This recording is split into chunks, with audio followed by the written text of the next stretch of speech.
Chapter 1. New York in the Spring. It was a fine but chilly spring morning. Fine enough even to make the New York borough of Queens seem attractive. Like any other day, I left my apartment on Main Street, Queens, and walked to the subway station to commute into Midtown Manhattan on the number 7 train. Like any other day, I read the New York Daily News to pass the time during the journey. Out of professional interest, I always glanced through the day's fresh crime stories. Muggings, thefts, a carjacking, a shooting, a bank robbery, and so on. Crime, the unpleasant reality of life from which I make my living. The name's Marley, Nat Marley, licensed private investigator. My prediction is that you already have a mental image of my type of work. I can safely bet that your image comes straight from the fantasy world of Hollywood. That's a long way from the truth. The majority of my work is dull, often just pure routine stuff, like divorce, bad debts, or missing persons. Don't imagine for a moment that I'm good-looking either. Just an ordinary-looking guy, bald, overweight, and on the wrong side of 40. And let's get another thing straight. My working days seldom start with a wealthy, attractive female client anxiously waiting for my professional services. My office is on East 43rd Street, just a couple of blocks from Grand Central Station. Stella Delgado, my personal assistant, was already at her desk, talking on the phone. Stella's been with me most of the time I've been in business. A beautiful, intelligent Puerto Rican in her late 20s. If she wanted, she could get a far better job elsewhere, and I've told her that too. But she insists on working for me. She must like me. You've heard of the expression, on the wrong side of the tracks, meaning the poor, underprivileged areas of the inner city? That's where Stella grew up, in the barrio, on the Upper East Side, known as Spanish Harlem. She had left school early and got into plenty of trouble as a kid. Then, it took years of night school study to catch up on her education. As she put down the phone, I asked, "How are things on this beautiful spring morning?" Silence. She just gave me a blank stare. The morning mail was on her desk, unopened. Something was definitely wrong. "Stella, what's the matter? Come on, out with it." She looked up at me tearfully. "Nat, I don't know what to do. It's family. My kid brother, Jose. I've just been talking to him on the phone. He's been arrested. He could be in serious trouble." There was work to catch up with that morning. Bills to send out to our satisfied or dissatisfied clients, and some annoying letters from the IRS, the tax people. Yet again, they'd claimed I hadn't paid enough tax. But clients and the IRS would have to wait. "Stella, tell me everything." "It's a long story. Jose was found by the police in the early hours of this morning on 112th Street, just off Lexington Avenue, Upper East Side. He was lying unconscious with head injuries in the driver's seat of a car that had crashed into a wall in a parking lot. Nat, he doesn't even own a car. Anyway, he was taken to the emergency room at Metropolitan Hospital. Now he's in a secure room under police guard. He was allowed to make one phone call, so he called me." "So what's the story? How did he get into this mess?" I asked. "The awful thing is, he has no memory of what he was doing," Stella said. "All he can remember is being at some bar in Brighton Beach with his buddies yesterday evening. Then, nothing. Has he been charged with anything? I asked. No. At least, not as far as I know, replied Stella. Why were Jose and his buddies going out for a drink at Brighton Beach anyway? That's quite away from Spanish Harlem for a night out.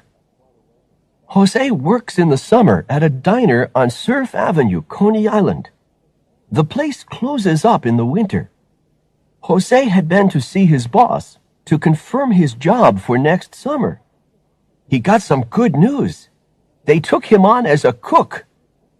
Jose had taken a couple of his buddies along to see if he could fix up work for them.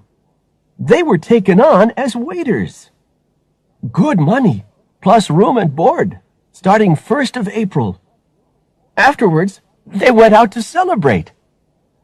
The thought of Coney Island brought back some of those golden childhood memories. Trips to Coney Island Beach and the rides at the amusement park. Family vacations at the beach. I put those thoughts to the back of my mind and concentrated on Stella's story. Anything more? I asked. He said he had just a vague memory of a bar somewhere on Brighton Beach Avenue. He knew he'd had a few too many drinks. Then nothing until he woke up in a hospital bed. Maybe he's in shock, I suggested. Temporary memory loss. If this was a simple case of drunk driving, he wouldn't be under police guard. And where did he get the car from? I don't know, Nat. Jose's never had a driver's license. Not having a driver's license didn't mean he hadn't stolen the car and driven it anyway. But I didn't say that to Stella. I thought for a moment. If Jose hadn't been charged with any offense, the NYPD could only hold him for a limited time. All right, Stella, this is what we'll do. If Jose hasn't been formally charged, there's no reason why we shouldn't be allowed to visit. We're going straight over to the hospital to talk with him. Stella didn't move, but just stood by her desk, biting her lip. Is something else bothering you? I asked. Nat, I'm worried sick. Jose is an ordinary, lovable guy who likes a good time. Okay, he's got a criminal record. He got into some trouble when he was a teenager. But I know he's harmless, a danger to nobody. But someone with his background, you know as well as I do what conclusion the police will come to. Come on, Stella, I said. Things have changed in this city. It's not like the bad old days. You know how sensitive the police are nowadays about any question of possible prejudice. You can't assume that the NYPD will think Jose is guilty because of his background. Any suspect has to be judged on the evidence. Maybe you're right, she replied simply. Stella didn't seem to be convinced, but I knew the NYPD would go to any lengths to avoid the kind of publicity an accusation of racial prejudice would attract. I also understood Stella's fears. Stella and her family are Puerto Rican. During the 1950s, tens of thousands of Puerto Ricans emigrated from their island to the USA. When they arrived, some of them discovered that the USA wasn't the land of opportunity they'd expected. Some had exchanged the poverty of Puerto Rico for the poor neighborhoods of New York. There were dead-end jobs waiting for them as kitchen hands or unskilled factory workers. Today, however, some have succeeded in creating a good life, like Stella, with a permanent job, comfortable apartment, and loving husband. But for Stella, it had been a struggle. I could appreciate how her culture and background might affect the way she saw things. Lock up the office and let's go, I said. Chapter 2. Metropolitan Hospital. After a few inquiries at the main reception desk, we were finally given the location of Jose's room at the hospital. Eventually, when we reached the floor, it was obvious that gaining access would be no simple matter. There was a bored-looking police officer sitting outside. I thought I might start with a little gentle persuasion. It can sometimes work, even on police officers. I should know. I used to be an NYPD officer before I set up my own business. "Excuse me," I said, showing the officer my investigator's license. "I represent Mr. Jose de la Cruz. Would it be possible to speak to him? The lady here is Ms. Delgado, sister of Mr. de la Cruz." The officer was unimpressed. He looked me up and down and said flatly, "Sorry, sir. No one's allowed in, and that's official." I wondered if he was going to be one of those people who get their job satisfaction by creating difficulties for others. I wasn't going to take no as the final answer. "Come on now, just a quick word. Won't do any harm." "No," replied the officer sharply. "This guy's a suspect. He's wanted for questioning." "Suspected of doing what?" I demanded. "Has he been charged with any crime?" "Don't know and no." "Thanks for all your cooperation. Give me the name of your boss, will you?" I asked. It was Captain Oldenburg, a familiar name. Oldenburg and I had worked together at the NYPD. That was over 15 years ago, when we'd both been patrolmen on the streets of the Lower East Side. Since I'd left the NYPD to become a private eye, Oldenburg had risen through the ranks and had now been promoted to captain. Every now and then our professional paths crossed. Oldenburg was the sort of guy you didn't forget in a hurry. He could be bad-tempered, loud, and dominating at times. Despite that, he was basically a good cop. I'd need all my charm to deal with him, though. "Thanks. I'll be back," I said. Stella was looking furious. "Nat, exactly what is going on here?" she demanded as we walked away from the room. "Are you just going to take no for an answer?" "Stay calm, Stella. In this situation, we need friends, not enemies. I'll call Oldenburg." I phoned police headquarters and was put through to Oldenburg's office. He wasn't exactly pleased to hear from me. That was normal. He was even less pleased when I asked if Jose was free to leave once the doctors had given him the all clear. "You've got to be joking, Marley," he shouted. "There's no way I'm going to let that guy out on the streets. He's being held on reasonable suspicion. I've had a crime scene team examining the car De La Cruz was found in, and I'm waiting for the results of forensic tests." Tests to examine what? Bloodstains on clothes? DNA? A weapon? I tried my charm on Oldenburg again. "I'd be interested to know what those tests would be for," I said. "Sure you would. Marley, you know I can't reveal any details of evidence until the suspect has been charged."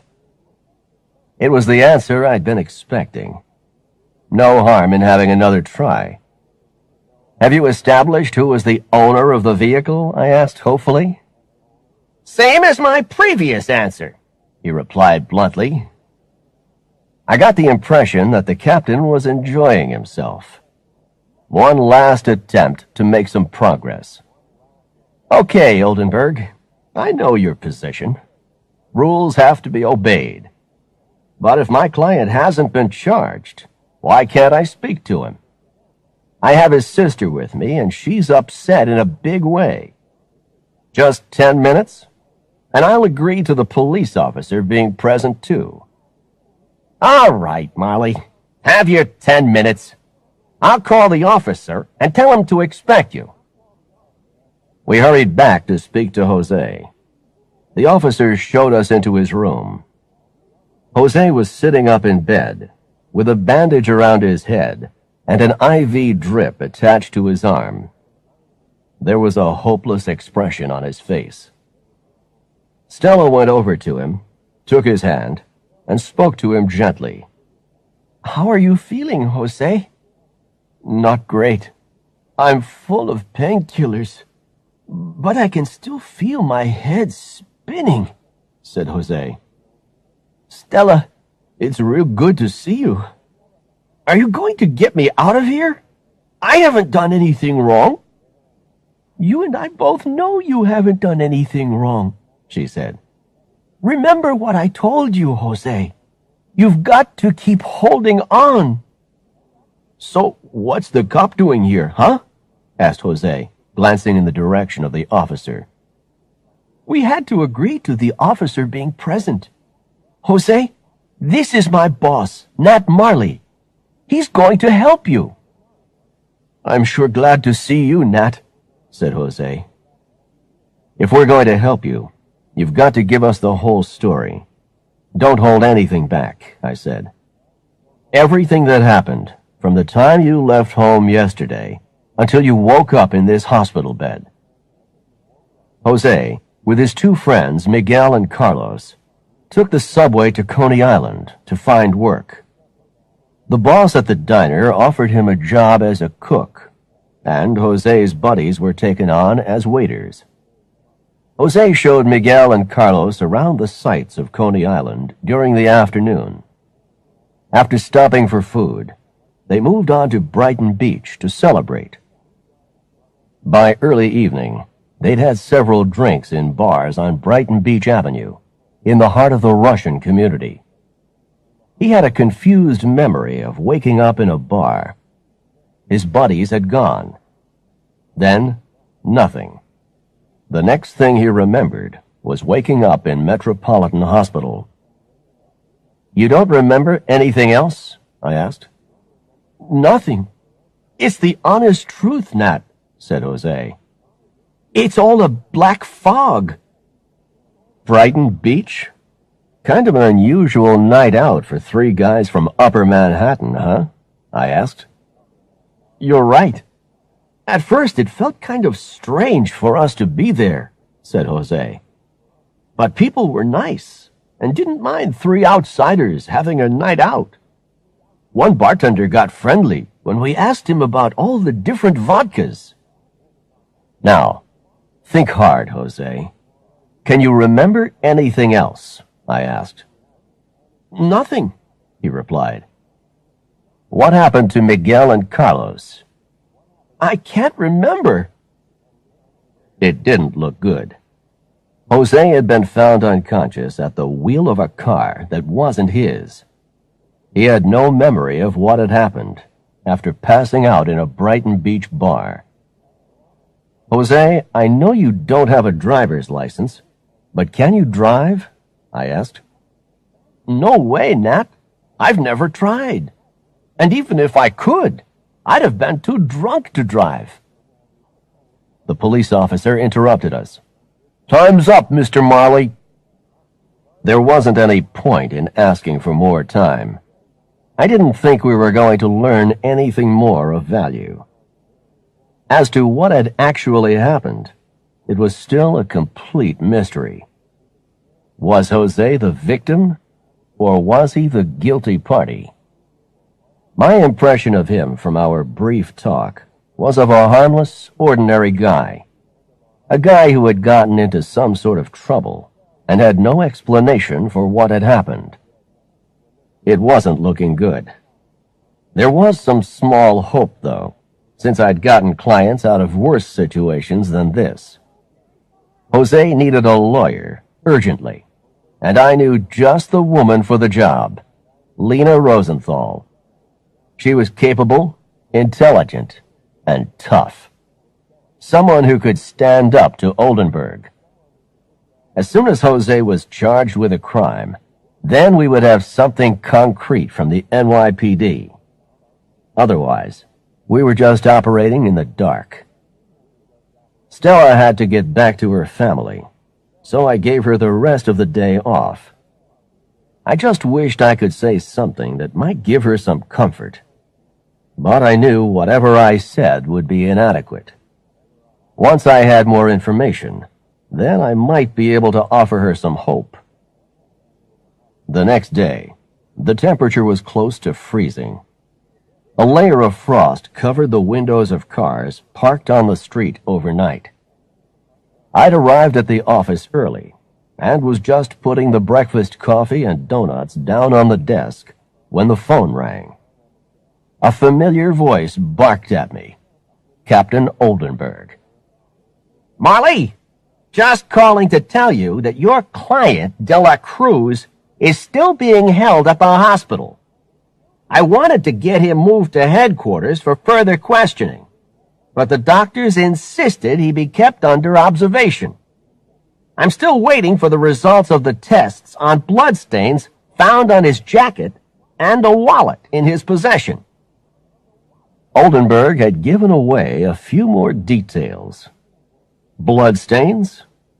Things were getting more serious.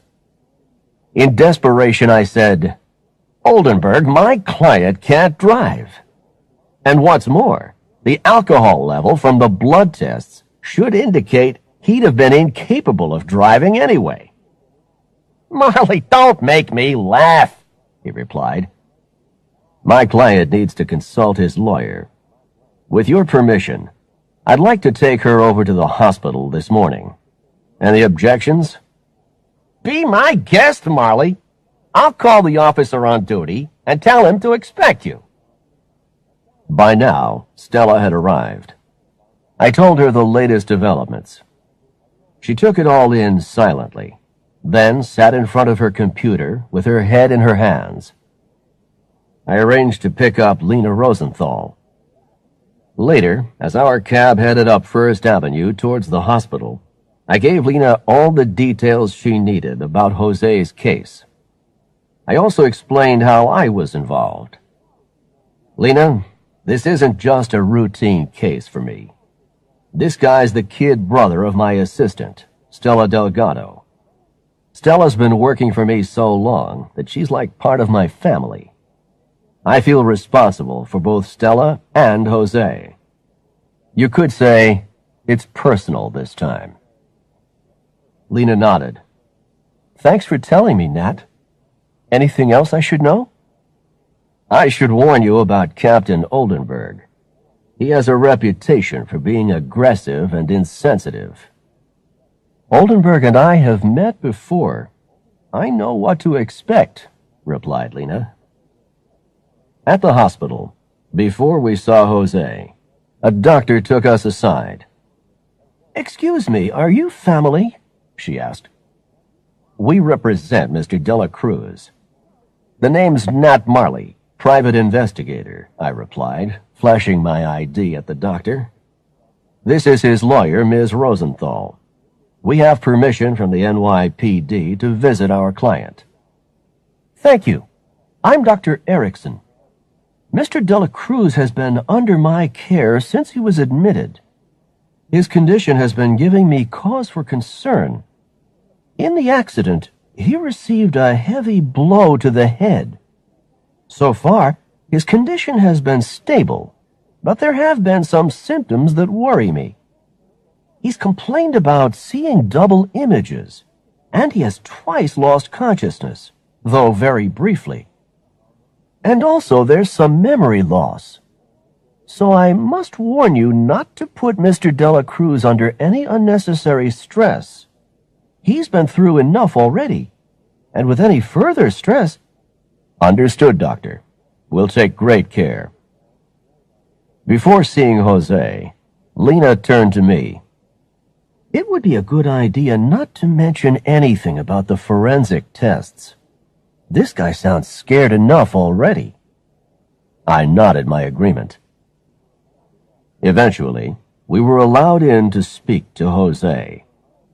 He looked at us with dull eyes and raised a hand to acknowledge us. I could see the despair in his eyes. Lena went over exactly the same questions as I had asked before. There was nothing more that Jose could add. We had made no further progress. As we were leaving, Jose cried out hopelessly, "Nat, for God's sake, get me out of here! I'm going out of my mind!" Chapter 3. Jones Beach. Saturday morning was cold but bright. I was feeling fit and active. I started the day by following my Saturday routine, buying the Daily News and wandering down Main Street, Queens, to Slim Pete's Diner. Breakfast there was always reliable, unhealthy, but very tasty. Maybe that explained Slim Pete's weight problem. "Morning, Nat," said Slim Pete. "Why so cheerful?" Pete, I now realize that a healthy lifestyle is no solution to a midlife crisis, which means I'll have one of your breakfast specials and plenty of coffee. As I worked my way through breakfast, I looked through the Daily News. There was a story about a murder victim, a guy by the name of Alexei Romanov. Where had I heard the name Romanov before? That was it, the old Russian royal family. The body had been found late Friday afternoon, floating in Coney Island Creek. The victim had been shot in the head and had been dead for over 24 hours. There were some more details. Romanov owned some kind of business on Brighton Beach. He was involved in a society that helped immigrants from Russia to settle and adapt to life in the USA. His tearful widow told reporters that she had no idea who could have done such a thing. He seemed to have been a well-liked and respected man who was active in the community. I hoped and prayed there was no connection with Jose.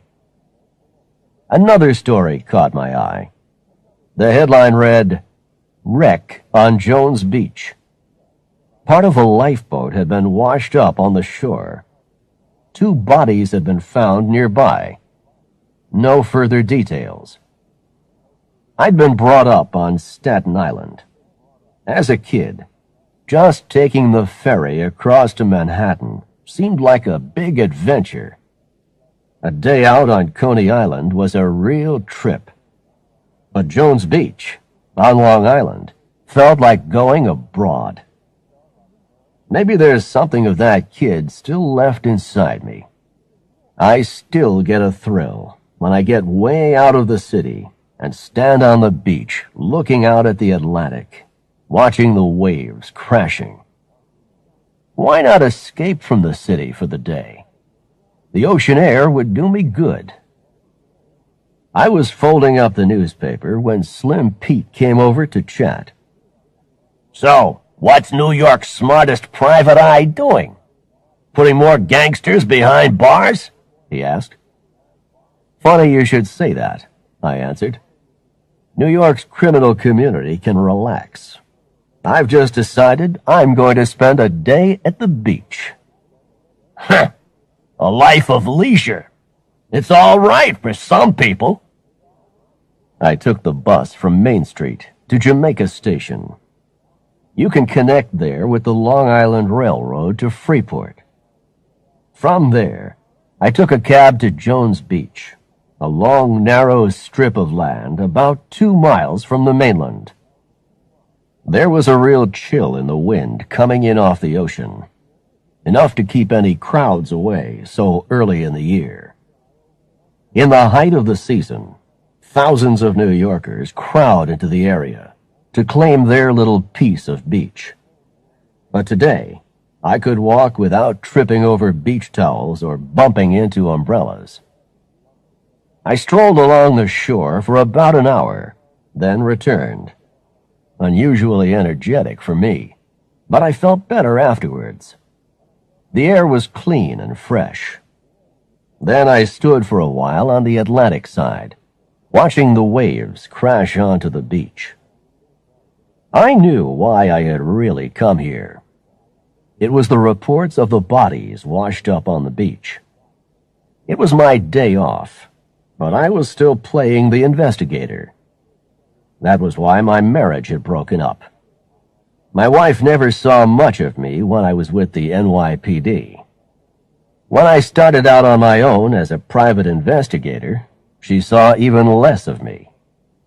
Then, one day, she walked out on me. She left a note, which said that I just didn't give her enough attention, and she couldn't carry on like that. The sad truth was, she was right. If there's ever a second Mrs. Marley, she'll have to be one very tolerant lady to put up with me.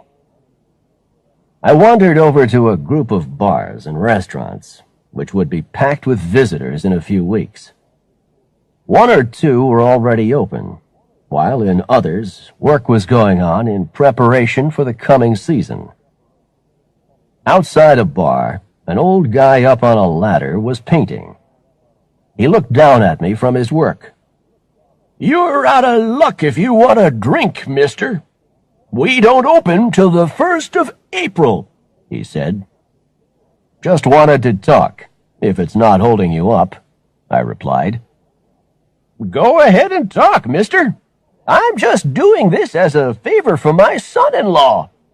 He doesn't care how slowly I work." "I see Jones Beach has been in the news. Some story about a lifeboat found wrecked along the shore, and 2 bodies," I said. The old man came down from the ladder. A good sign.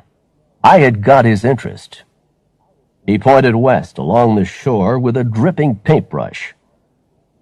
"The wrecked lifeboat was found about a mile west along the beach.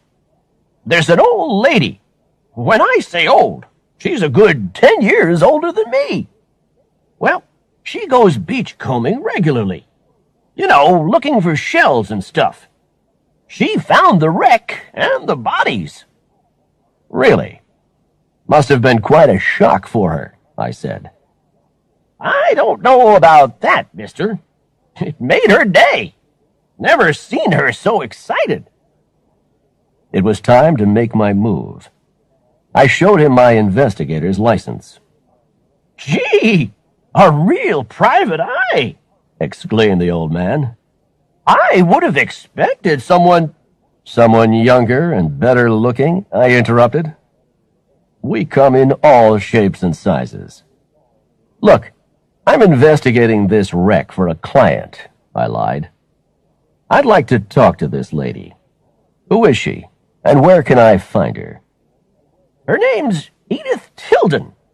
People call her Edie. She's English, but she's lived here for years.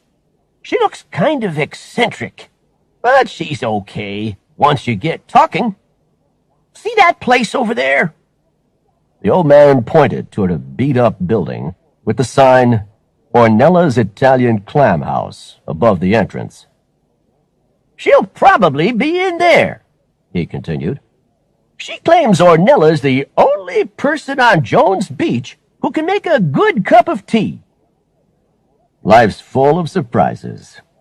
Since when did Italians make good tea? I entered the restaurant. It didn't look open for business. Most of the tables and chairs were piled up in a corner. Only a handful of tables were set. At one of the tables sat a little old lady dressed in bright yellow and purple. A plump, cheerful woman welcomed me. "Morning, mister. No hot food until April. Just snacks and hot and cold drinks," she said. I was looking for a sandwich and a cup of tea.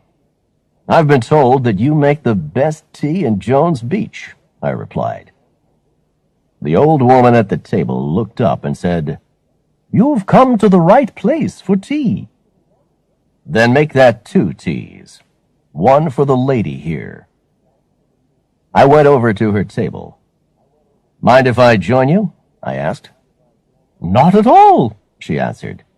Take a seat. I noticed the way she spoke. Not the slightest American accent. Thanks. You English? I asked. I'm probably as American as you are now.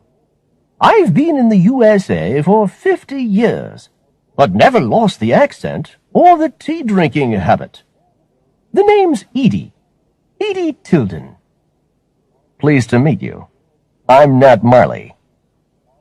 The sandwich and teas were brought over to the table.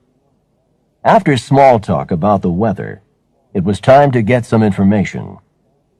I showed Edie my private investigator's license.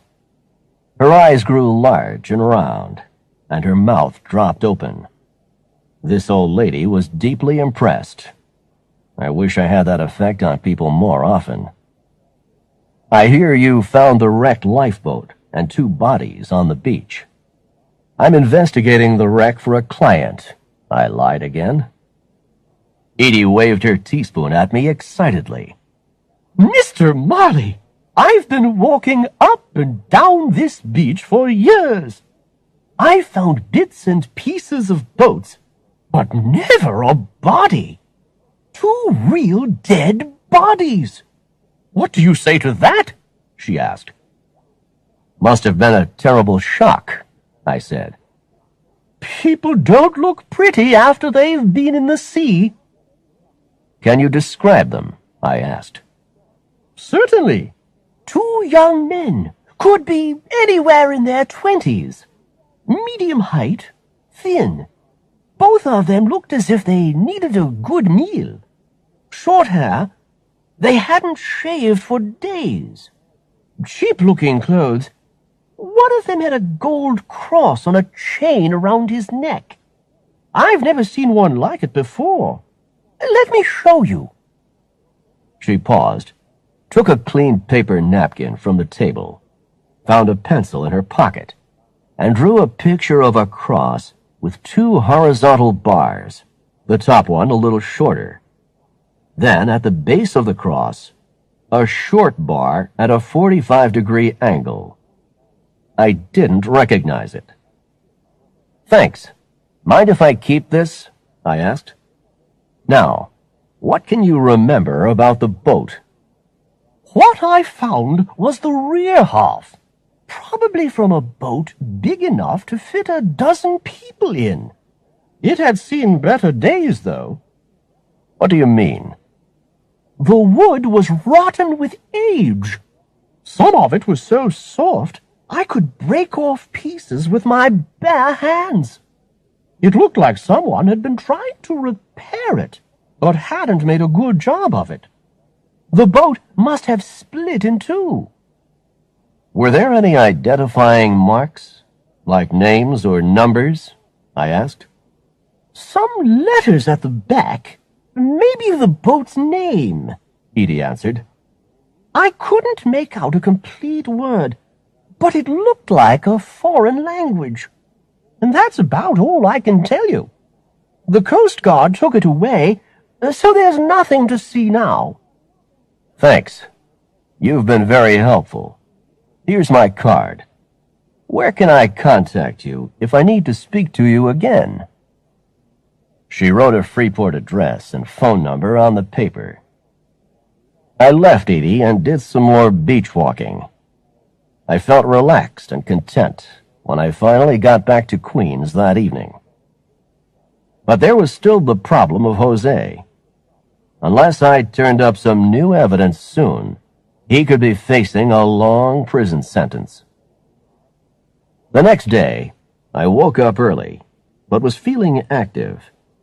It must have been the effect of all that exercise the day before. There are various ways to spend your Sunday. Unfortunately, I had to go into the office to sort out some accounts.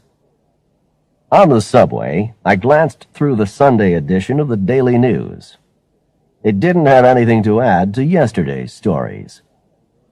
At the office on East 43rd Street, I was trying to make sense of the previous year's accounts when the phone rang. Who on earth wanted to speak to me at this time on a Sunday? I grabbed the phone. It was Oldenburg.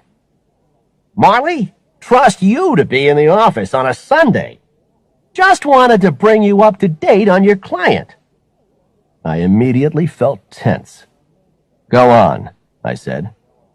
I'm on my way back from Metropolitan Hospital, said Oldenburg. De La Cruz has been charged with murder.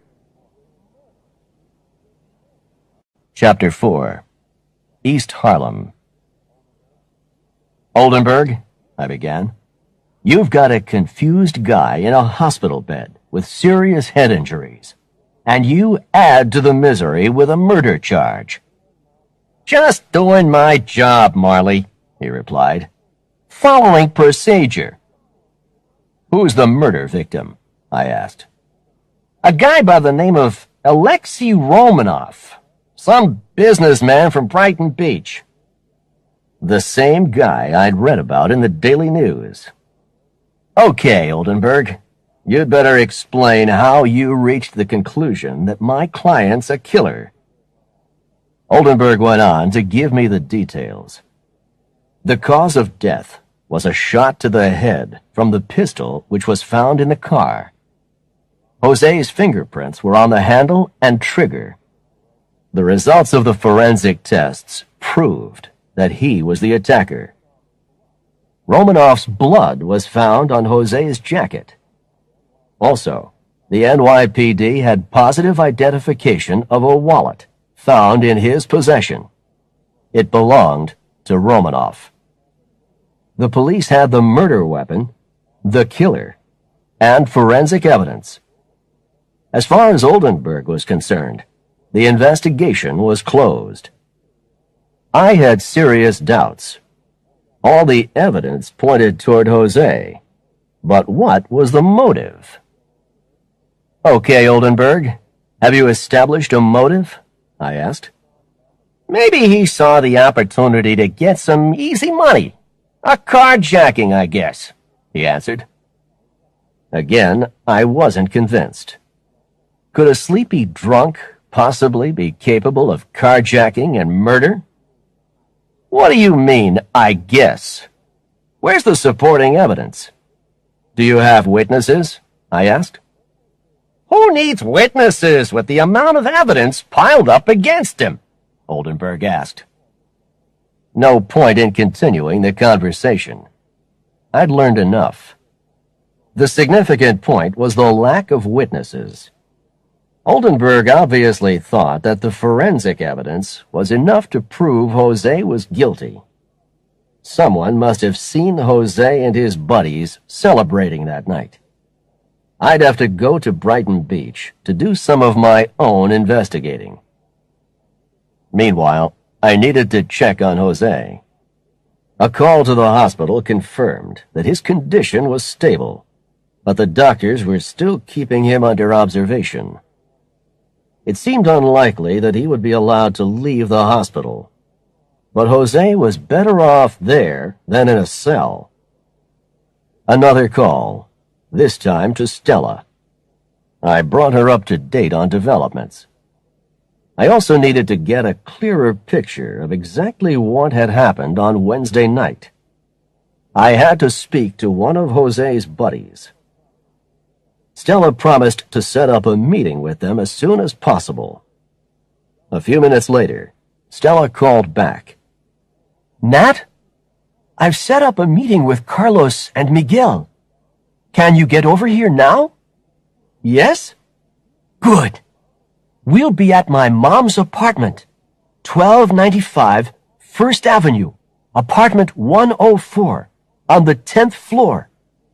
That's the East River housing, on First Avenue between 102nd and 105th Streets.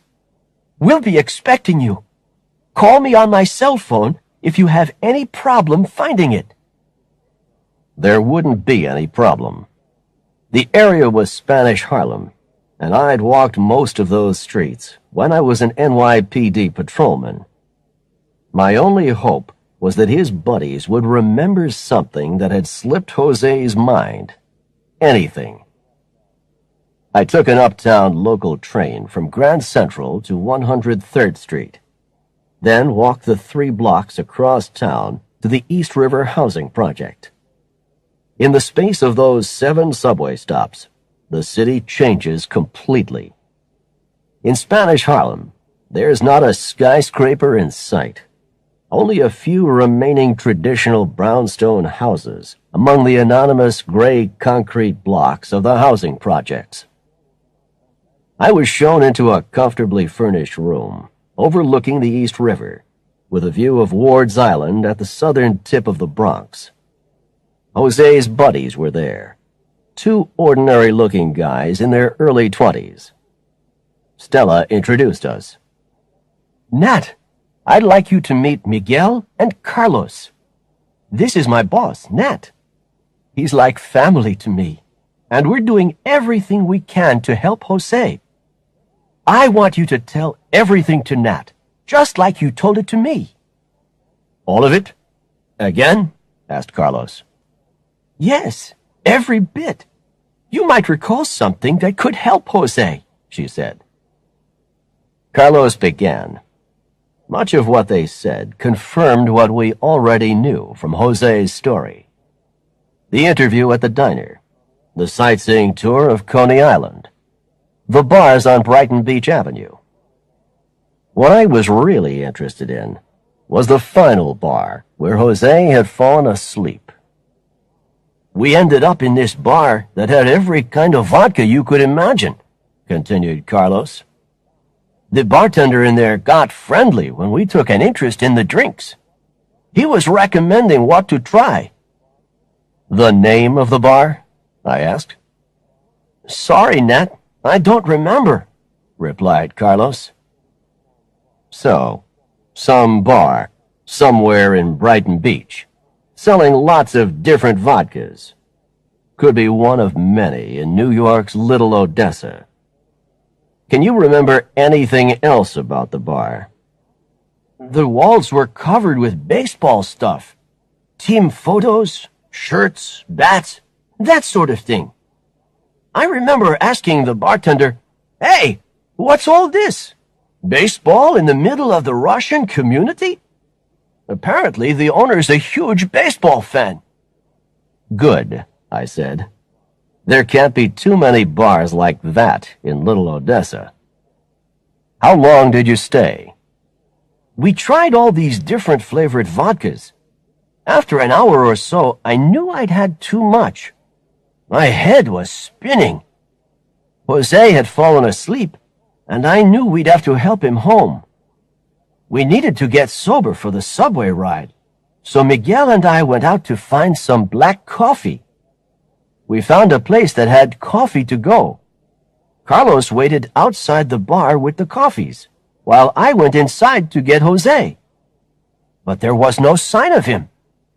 I asked the bartender, but he didn't know. We just thought he'd woken up and gone home.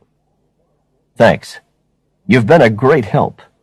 Call Stella if you remember anything more, I said. Progress at last. I now had a starting point for my investigation. I had to find the bar that Jose and his friends had gone to. Now I had a lead. The baseball connection. Suddenly, my cell phone rang. It was Captain Oldenburg. "Molly, it's your client, De La Cruz. The guy's gone crazy.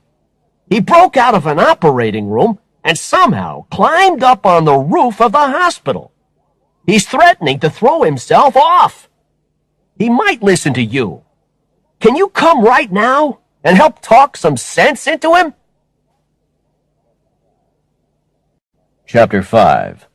A Matter of Life or Death.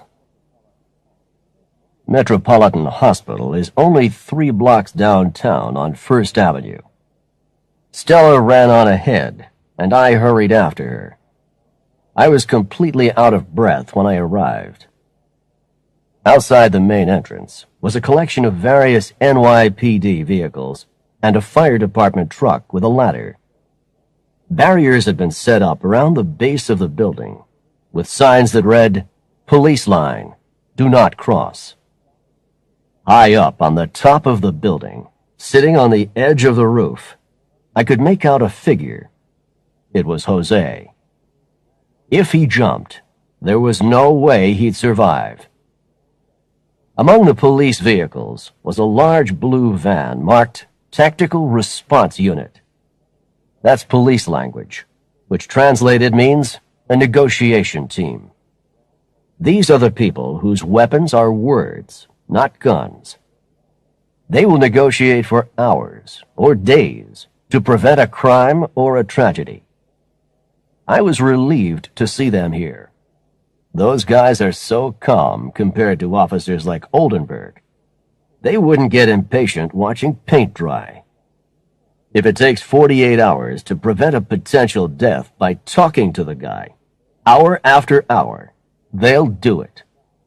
Persuasion, not force, is their philosophy. Oldenburg was waiting for us outside the entrance. Marley, he began, this is kind of embarrassing. I cut him off. Embarrassing? It's a disaster. How on earth did my client end up on the roof? I demanded. I thought you had him under 24-hour guard. What's been going on here? Is this another example of NYPD inefficiency? As we hurried through the hospital corridors, Oldenburg raised his hands in apology. I can't offer any excuses. Your client had been taken to an operating room. The police officer was told that De La Cruz was unconscious, so he decided to take an unofficial break outside. The medical team had to leave De La Cruz temporarily while they attended to a more urgent case. During that time, he must have regained consciousness, panicked, and gone up to the roof. An elevator took us up to the top floor. We were taken through a door marked "No Entry." At the foot of the stairs to the roof, Dr. Erickson was waiting. She looked nervous and anxious. Mr. Marley and Ms. Delgado, thank God you're here. My patient needs people he knows and trusts. You know he should be in the operating room. He was being prepared for surgery before escaping, wearing only a surgical gown. He's seriously ill. I'm not trying to be dramatic, but this is a matter of life or death. Thanks, Doctor. I understand your concern, I said. One more thing, Mr. Marley. There are some curious bruise marks on Mr. De La Cruz's neck, like someone had gripped him violently. He couldn't have received injuries like that in a car crash. The doctor put her fingers and thumb around her throat to demonstrate. I told Captain Oldenburg, but he didn't seem to take any notice. I don't like that man's attitude. Me neither, I replied. Thanks for telling me. It could be very important. We climbed the stairs to the roof. Outside, the wind was bitterly cold. A woman was sitting on a low wall a few yards away from Jose. Detective Valdez from the negotiation team. Jose was sitting on the wall, wrapped up in a blanket from the operating room, with one leg hanging over the edge. Stella and I cautiously made our way along the roof. I don't like heights, especially when the only protection from a fatal drop is a knee-high wall. We sat down beside her. Mr. Marley and Ms. Delgado, she said in a whisper with her face turned away from Jose. I'm very relieved to see you here. The more people there are around that Jose knows and trusts, the more likely we are to talk him off the roof.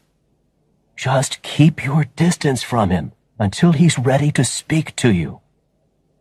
Jose knows us as Nat and Stella. Are there any other officers up here? I asked. No. I tried to get more in position, but Jose noticed them and started to panic. So I insisted on just one officer, and here I am," Valdez explained. In situations like this, you never know whether a suicide threat is a desperate call for help or if it's the real thing. It's a situation where nobody can take chances. The consequences could be disastrous. Detective Valdez continued with the routine that has saved countless lives in this city. The technique was to establish a relationship and gain trust. "Jose, you know who I am now. I just want to talk," she said. No response from Jose. He put the blanket over his head, so his face was hidden from view. "I just want to know if you're listening. Raise a hand if you're listening to me," she asked. Jose briefly raised his right hand. She continued in the same smooth, calm voice. "I've got some friends of yours here, Stella and Nat. They're worried about you. Do you want to speak to them?" Again, no response. Detective Valdez didn't give up. "Jose, just listen. You know these people. They're trying to help you." Valdez tried patiently again and again. At last, a reaction from Jose. He pulled the blanket off, swung his leg back from the edge, and stood up. All he was wearing underneath was a green surgical gown from the hospital operating room. The poor guy must have been freezing. "What can you do to help me?" shouted Jose. "I got a murder charge hanging over me. What do I have to live for? My head. I got this pain. It won't go away." "Speak to him, Nat," whispered Valdez. I stood up, trying not to look down at the drop below. "Jose, we've got new evidence. I can prove you didn't do it." That wasn't strictly true, but it might encourage him to come down from the roof. "Then how come they've charged me with murder? How come?" protested Jose. He threw the blanket over the edge. There was a sudden shock of panic below, until it became obvious that it was the blanket, rather than Jose, that was falling. Then he sat on the wall, with his head down. Again, he swung one leg over the edge. "What do you think?" I whispered to Valdez. "Not good, but not a disaster. I'd like Stella to talk to him now," she said. Stella's voice was cracking with emotion as she spoke. "Jose, listen to me. I know you didn't do it. You're not a killer. Something happened to you after you left that bar, and that's going to prove it. We'll get you off this murder charge. I promise." Silence. Stella appealed to him again. Jose responded at last. "What do you have to promise with?" Now there was a change in his behavior. Words were coming slowly, as if speech involved a major physical and mental effort. "I don't know. I'm finished. My head." "What's happening?" asked Stella. "I think he's going to jump," Valdez whispered. "But I don't want to frighten him with any sudden movements. Nat, get ready to grab him. But don't move until I say now." Jose's body began to tremble violently. He began to rock his body from side to side. "I'm a no good failure," he muttered. "Get ready, Nat," whispered Valdez. "Start moving in on him." Jose continued muttering to himself, with his head lowered. Sometimes what he said made sense. Sometimes it was just a confused string of words. I crept along the roof towards him.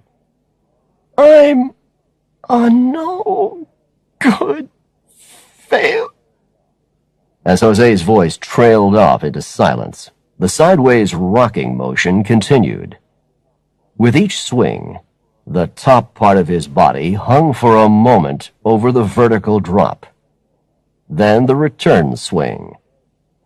Behind me, Valdez shouted urgently, "This is it!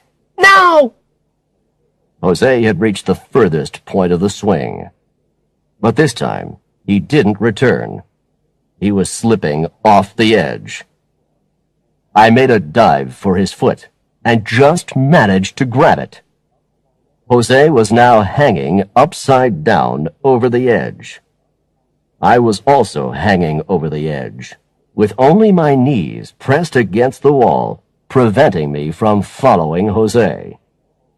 Stella and Valdez were already hanging on to me, but in that position, no one else could reach Jose from the roof. Jose was not light, and I could feel my grip slipping. Valdez was screaming to the firefighters below. "Move it! Get that ladder up here before we have a fatality!" I concentrated all my efforts on keeping my arm locked around his foot. Jose swung in space over the drop. I could feel my muscles aching and weakening. Then, out of the corner of my eye, I noticed the ladder swinging around. At the top of the ladder, there was a firefighter who took Jose's unconscious body into his powerful arms and swung him over his shoulder. As Jose was brought down to safety, a medical team on the ground was waiting to take him straight to the operating room. I pushed myself back from the edge and collapsed behind the safety of the wall. I opened my eyes to see Stella kneeling beside me. "Nat, are you okay?" she asked. "You were wonderful." "Thanks. I'm all right. Just let me lie here. I don't want to see that drop again just yet." I lay there for a while, thinking it was good to be alive after all. I'd had quite enough excitement for one day. "Nat, you're a hero," said Valdez. "Well, if I'm a hero, so are you. You read all the signs that he was going to jump. Anyway, let's get down to the operating room and see what's happening." We were informed that Dr. Erickson was already operating on Jose.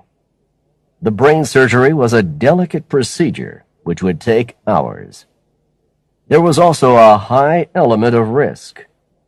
Jose had already put himself in danger by escaping from the operating room. The added stress could only have done further damage. Stella decided to stay at the hospital and wait for news. As I left, she was calling her mother. A better option for me was home, food, beer, TV, and relaxation. Chapter 6. The Odessa Steps. Monday morning, back at the office on East 43rd Street. I was going to be all alone. Stella had stayed overnight at Metropolitan Hospital. Her brother had come out of surgery, but was still unconscious. It was still too early to tell whether the surgery had been a success. I was now convinced that someone wanted a convenient fall guy to take the blame for Romanov's murder. Maybe Jose had simply been unfortunate enough to be in the wrong place at the wrong time. Just a harmless guy, enjoying an evening out with his buddies. Now, he was facing a murder charge.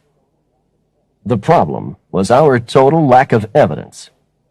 The whole thing made me angry, but I couldn't allow that anger to affect my judgment.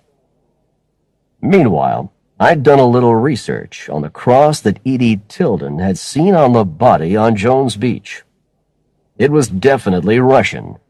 the design used in the Russian Orthodox Church. It was likely that the letters on the lifeboat were also Russian. I now had photographs of Jose, Miguel, and Carlos.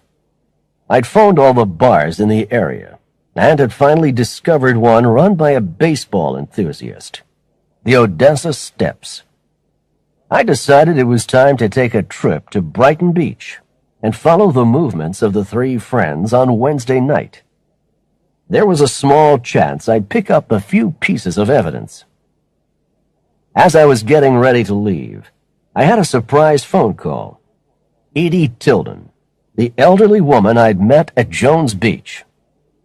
Mr. Marley? Edie Tilden. Remember me? She asked.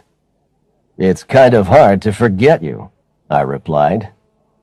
You're not going to believe this, but I found 2 more bodies on the beach. Cold and stiff they were. I gripped the phone tightly. Now don't get overexcited. Just describe what you saw. Don't dramatize. Well, it was early this morning. I was out to see what the morning high tide had washed up along the shore. And then I found them. 2 more young men, about 500 yards east from where the boat was wrecked, said Edie. Edie went on to describe them. The 2 young men could have been anywhere in their 20s. Like the other 2 bodies, they were very thin. They were wearing cheap, casual clothes, jeans, denim jackets, t-shirts, and running shoes. Clothes worn by young men everywhere. Nothing specific to go on here. Did you notice any jewelry or identifying marks? Like scars? I asked. No, nothing like that, she said. Thanks, Edie. That's good work. You should have been a detective. Keep on with the beachcombing. Call me any time you see something suspicious, will you? I was very curious. A murder in Coney Island, and now 4 bodies washed up on Jones Beach. Romanov was a respected member of the Russian community, and it looked like the 4 dead men found on Jones Beach were also Russian. Was there a connection? I was wondering how those boys had died. Drowned accidentally in a storm, or what? I called the Coast Guard press officer, who had prepared a news release. He promised to email it to me immediately. As I put the phone down, the email came through. U.S. Coast Guard Group, Mauritius. Press release. Incident at Jones Beach, Long Island. The Coast Guard Service is currently investigating the wreck of a lifeboat discovered on Jones Beach, and also the discovery of 4 bodies nearby. The victims are white, male, and aged between 20 and 30. The wreck is being investigated as suspicious for the following reasons. No boats have been reported missing. No person has been reported missing at sea. The boat was not in seaworthy condition. No registration details are available for the boat. If you have any information that would be of assistance to the U.S. Coast Guard, please contact Commander J. Lockhart, U.S. Coast Guard Station, Mauritius, Long Island, New York. I printed out the email and put it aside to read again later. It was time to go to Brighton Beach and pay a visit to the bar where Jose had fallen asleep. I took an express Q train from the 42nd Street subway station. As the train made its way through the suburbs of Brooklyn, I glanced through the daily news. Nothing more on the Romanov story. I got out at the Brighton Beach subway station and started working my way along the avenue, inquiring at bars whether Jose and his buddies might have been drinking there. It was just before noon, so the bars were still quiet. A couple of bartenders vaguely recognized the photographs, but couldn't provide me with anything useful. I finally arrived at the Odessa Steps. Inside, the walls were covered with baseball souvenirs. Picture after picture of the famous Brooklyn Dodgers teams who dominated the American baseball scene in the 1940s and 50s. I ordered a beer and sat down to take in the atmosphere. The lunchtime crowd was arriving, and the bar was becoming noisy with Russian conversation. At the next table, one of the staff had a collection of tools on the table, and also a beautiful antique baseball bat. He was preparing to put it on the wall. "Excuse me," I said. "I'm interested in the bat. I bet it has a history. Something new for the baseball exhibition, huh?" "This bat, mister, was used in the final game of the 1955 World Series," proudly replied the bartender. "When the Brooklyn Dodgers beat the New York Yankees. It's my boss's favorite piece. He paid a fortune for it." "At today's prices, I'm sure he did," I said. "Well, that was back in the 1980s, so it isn't a new piece. We've had it up here in the bar for years. You're not going to believe this, but Wednesday night last week, some joker pulled it off the wall." "No kidding. Whoever it was would have been lucky to get out of here alive," I commented. "I guess so," he said. I showed him my investigator's license, and also the photos of Jose and his buddies. "Did you happen to see these three guys in here on Wednesday?" I asked. He immediately pointed at Jose's picture. "Hey, that's the guy who grabbed the bat." "What time was this?" "Had to be 9 o'clock. I remember because it was just before my break," the bartender replied. "What happened to this guy after he tried to take the bat?" So far, the bartender had been talkative. Now he looked nervous and started to hesitate. I must have been on my break. Look, why don't you ask my colleague behind the bar? He'll remember." The conversation with the other bartender followed the same pattern. His memory was perfectly clear, up to the point when Jose took the bat. Mysteriously, they both suffered from total memory loss after that. Were they hiding something? Or were they scared of something? I was certain about one thing. If a stranger walked into this bar and attempted to steal one of their sports treasures, they'd be lucky to get away unharmed. Was it possible Jose received those throat and head injuries in the bar? I didn't think I was going to find out anything more, but at least I had made some progress. Jose and his buddies had definitely been in the bar. I had a time, 9 p.m., when Jose must have woken up, and in his confused state, made a grab for the bat. But why wouldn't the bartenders reveal anything more? I stayed at the bar and ordered a roast beef sandwich and fries. While I was waiting for the food, I made a call to Stella at Metropolitan Hospital. Jose was still in intensive care, slipping into a coma, a state of deep unconsciousness. "Nat," said Stella, "my mom's going to take over for me at the hospital. I'll be going home soon to get some sleep. I'm just exhausted. But I'll be at the office first thing tomorrow." "You know you don't have to if you want to keep your mom company," I said.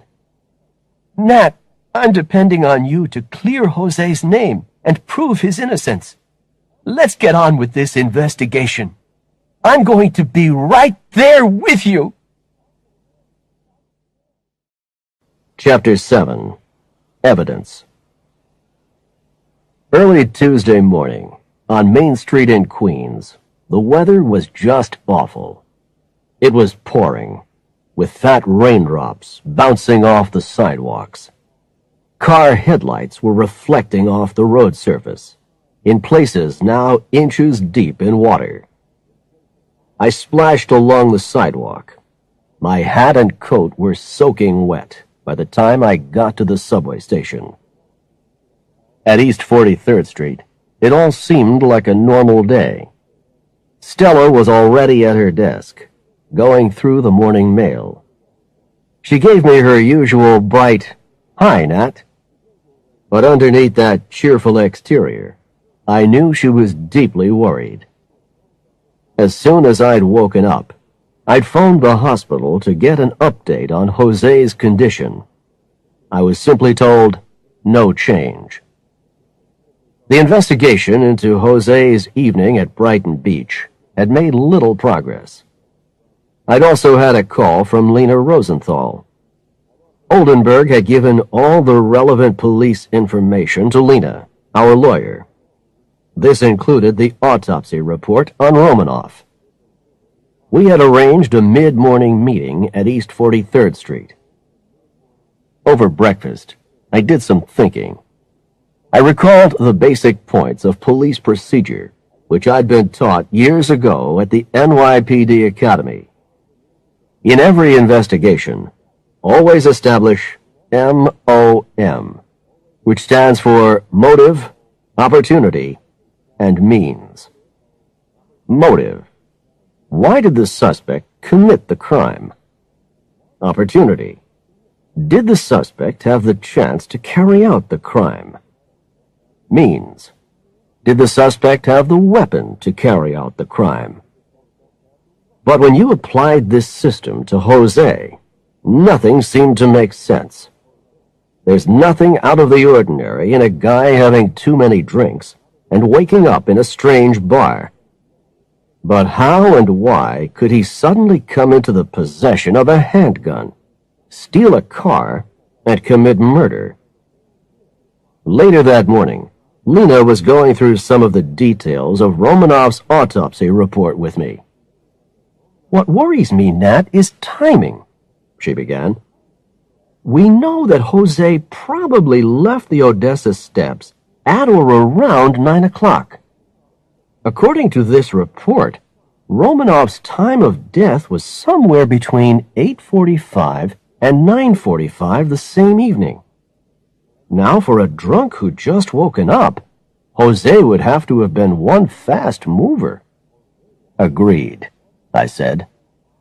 "There's absolutely nothing to show how or where he came across Romanoff," Lena continued. "Did he just walk out into the street, wave a car to stop, and then rob and brutally murder the driver? As I see it, there's no logic here. No supporting evidence apart from the forensics." Anything more in the reports? "Cause of death, a gunshot to the head at close range. Romanoff was on the ground when he was killed. According to the report, there was bruising on his upper arms, which could indicate the killer was standing on his arms when the fatal shot was fired." Stella, who had been making some notes, suddenly interrupted. "Ms. Rosenthal, I need to get something clear. The fingerprints that were found on the gun barrel, right hand or left hand prints?" "All right hand prints, according to the report," Lena replied. Stella said nothing, but just looked down at the notepad. "Stella, is Jose right-handed?" I asked. Stella nodded. Another setback. If only Jose was left-handed. Another possible line of investigation closed. Oldenburg had not followed official procedure after Dr. Erickson had reported the bruises on Jose's neck. With some minor blackmail, I could ask a favor. I thought I might have a talk with Oldenburg. I knew a subject that would hold his attention: baseball. His mind is an encyclopedia of baseball history. "Oldenburg, it's Marley." Just called to tell you I've been admiring a bat used by the Brooklyn Dodgers in the final game of the 1955 World Series." There was a low whistle of surprise from Oldenburg. I knew I had his full attention. "It's a valuable piece of baseball history," I continued, "and you can see it for yourself at the Odessa Steps Bar on Brighton Beach.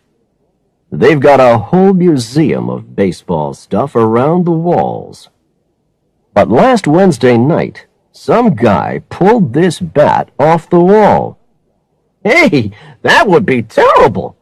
That guy would be lucky to—" "Get out of the place in one piece," I suggested. "That's what people at the bar told me. And the guy is the accused, Jose de la Cruz. But he got out of the bar somehow. And then look what happened to him. Kind of strange, don't you think? Especially when the bar staff went suspiciously quiet when I asked what happened after Jose grabbed the bat." "I don't know what to say, Marley. This information might have an effect on the case." "Think about it. Now," I continued, "it's come to my attention that the medical staff at Metropolitan reported bruising on Dela Cruz's neck, which couldn't have been the result of the car crash. But you didn't order a medical examination of my client." "How did you know about that?" demanded Oldenburg. "Just doing my job," I replied calmly. "I have my contacts. I'm prepared to ignore this failure to follow official procedure if you do me a little favor. I need an official introduction from the NYPD to Lockhart, commander of the Coast Guard Group in Mauritius. That's the Long Island South section." "What's this all about, Marley?" "Let's just say another line of inquiry." 1:00. It had been a busy morning, and I could hear a cold beer calling my name from McFadden's Bar. McFadden's Bar is just a block across town from the office, on 2nd Avenue, a favorite watering hole for New York journalists. I phoned the bar to check whether Ed Winchester was there. Ed's an old friend and a wonderful source of information. He'd been chief crime reporter for the Daily News for years and still did some part-time work for the paper, though he was now officially retired. No sooner had I entered the bar than I heard my name being called. A tall, elderly guy with silver hair and a deeply lined face was waving an empty glass at me. "Nat! Perfect timing," Ed said. "That must mean your glass needs refilling," I replied. I took the beers over to an empty table and went through all the recent events with Ed. Romanoff's death, Jose's night out at Brighton Beach, the wrecked lifeboat, and the bodies on Jones Beach. You see, Ed, there seemed to be Russian connections everywhere. I was just curious whether you'd heard anything about crime among the Russian community. "Money laundering is the big one," he replied. "In international terms, the Russian ruble is seen as little more than toy money. So much of the real business of crime is done in hard currency, in U.S. dollars. A lot of illegal dollars from that black economy are probably coming into the USA from Russia.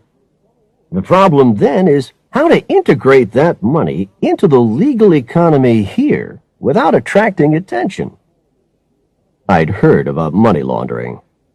Anybody running organized crime operations, like drugs or illegal gambling, receives huge amounts of cash. Thus, the need for your friendly neighborhood money launderer to clean the dirty money by transferring it through a network of bank accounts until nobody can find where it came from. Once it reappears at the other end of the process, the money's clean and legal. Ed called the crime desk to see if they knew of any money laundering activity in the Russian community. He listened carefully for a couple of minutes, then turned to me with a broad smile. "There's a guy by the name of Viktor Kamenev," he said. "It seems he was depositing regular amounts of cash, up to $10,000 at a time, in a variety of banks around Lower Manhattan. He's got a business, Kamenev Finance. Of course, there was the usual gossip at the crime desk as to whether he was laundering money for the Russian mafia, but no concrete evidence." Ed had delivered the goods again, and cheap at the price of a beer. Another Russian name. But was there any possible connection between Romanov's death and the wreck on Jones Beach? I walked across town to First Avenue and wandered through the United Nations Plaza over to the East River. Walking time is thinking time, so I just ignored the rain. I needed a way to gain access to the Russian community. Alexei Romanov's widow could be our entry key. But under the circumstances, we might have to be a little economical with the truth. The initial approach to Mrs. Romanov would need tact and sensitivity, more Stella's specialty than mine. Back at the office, after describing the plan to Stella, she made that all-important call. Her telephone manner was, as always, perfect. "Mrs. Romanov? I'm very sorry to disturb you at this extremely sad time. I'm Stella Delgado. My employer, Mr. Nat Marley, is investigating a matter which is of deep concern to the Russian community." After Stella had completed the call, we had an appointment for the following afternoon. Chapter 8. Mrs. Romanov. It was one of those March mornings when the weather still hadn't made up its mind if it's the depth of winter or the beginning of spring. An icy wind was cutting across Manhattan. A few snowflakes were falling from the heavy gray clouds. I'd arranged to meet Stella at Metropolitan Hospital, where she'd been at Jose's bedside with her mom. Stella was waiting outside the main entrance, shivering with cold. "You'll catch your death of cold out here, Stella," I said. "I prefer it out here. Right now, I've had enough of hospitals. I've just been with Jose for an hour. There's no change. Still in a deep coma, just the same as before. At least the police are being more relaxed about access now that he's unconscious." "I'd like to see him anyway, now that I'm here," I said. We made our way up to Jose's room. As usual, the police guard was on duty outside the room. Through the window, I could see Stella's mom at the bedside, talking to the unconscious Jose. "See that, Nat? Mom spends hour after hour chatting to him. She's convinced she's getting through to him, but I haven't noticed any kind of response." "Let's hope it does some good," I said. I didn't feel it was appropriate to enter the room. Jose was with his family. I knew that the unconscious brain can still be active and functioning. I just hoped he was receiving something that might get through whatever block was keeping him from regaining consciousness. Yesterday, Oldenburg had emailed me a letter of introduction to a Commander Lockhart of the U.S. Coast Guard, who was based at the Mauritius Coast Guard Station. I'd already made an appointment to talk to him about the Jones Beach wreck. The wrecked lifeboat was now being stored at Jones Beach Coast Guard Station, and I had arranged to meet Lockhart there. I was curious to examine it and prove any new Russian connections. As far as this investigation was concerned, It was all a very long shot. It could easily be a pointless visit. But I felt we should be doing something for Jose. The subway was clear of the worst of the rush-hour crowds. As the number 4 train sped downtown toward Midtown Manhattan, I thought over what I knew about Jose's night out in Brighton Beach. If only he would regain consciousness, then he might recall something relevant. From 51st Street, an E-train took us west across town to Penn Station, where we took a Long Island Railroad train to Freeport.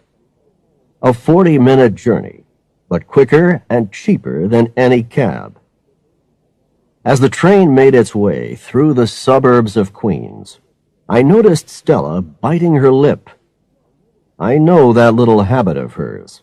It means something is on her mind. "Are you okay, Stella?" I asked. This past week, Nat, has been a total nightmare. I'm tense and anxious all the time. We seem to be getting nowhere fast. I know it's not your fault. You're doing everything you possibly can. But there are times when I feel like tearing my hair out and screaming. "Don't give up hope, Stella," I said. "I won't let Jose down. Believe me. I'm positive the evidence is out there. The pressure's getting me down, too. If this was an ordinary, everyday investigation, I'd be able to walk away from it and put it right out of my mind. But it's there with me all the time. If I wake up in the middle of the night, I'm thinking about it. We'll crack this case, somehow." We took a cab from Freeport to the Jones Beach Coast Guard Station, where we were welcomed by the officer responsible for Long Island South, Commander Lockhart, a tall, fit-looking man in his 50s. "Pleased to meet you, Mr. Marley," said Lockhart, shaking my hand with a firm grip. "Captain Oldenburg asked me to give you every possible assistance." "Thanks," I said. "This is my assistant, Stella Delgado. We're working on a case that just might have a connection with the recent incident on Jones Beach. As you know, we'd like to see that wrecked lifeboat which was recovered," I replied. Lockhart took us out to a workshop alongside the Coast Guard building. Inside was part of what had once been a well-built boat. The paint was peeling off it. Some clean, fresh wood was visible where the boat had split in two. At the back of the boat were the faded letters. They did look like Russian letters. Lockhart took a screwdriver from a workbench and pointed at a section of the boat. "I'd like to demonstrate to you just how poor the condition of this boat is," he announced. He drove the blade of the screwdriver into the wood. It went through with little effort. The wood was completely rotten. Stella gasped. "Those poor guys," she exclaimed. "They wouldn't have had a chance." "This boat was no more than a floating grave," Lockhart continued. "It's completely falling apart." "What about the 4 guys who were found on Jones Beach?" I asked. "I have the full autopsy details in my office. Shall we go there and I'll show you?" he suggested. Inside his office, Lockhart sorted through a pile of documents. "Here we are. Cause of death, exposure, and drowning. They must have floated for as long as they could, maybe holding on to what was left of the boat. But the chance of survival in those temperatures would have been very slight," he said. "Was there any form of identification on the bodies?" asked Stella. "All that was found were some Russian labels on their clothes and a Russian Orthodox cross. But otherwise, we've no identification.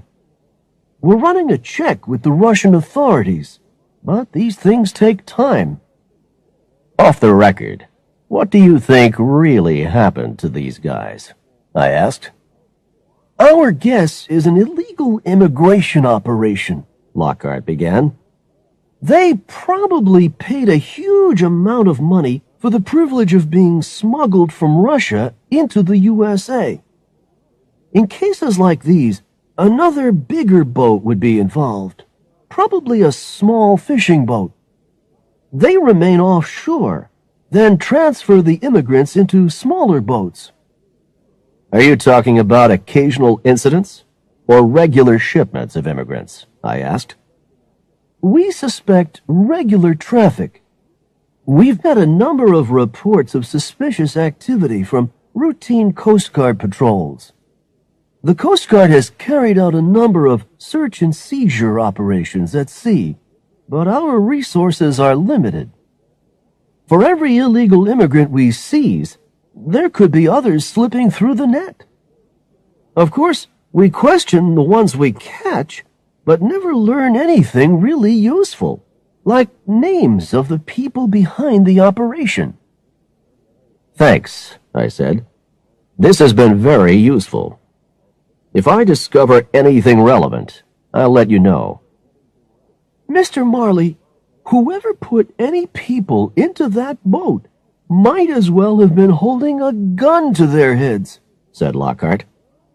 You realize there could still be more bodies?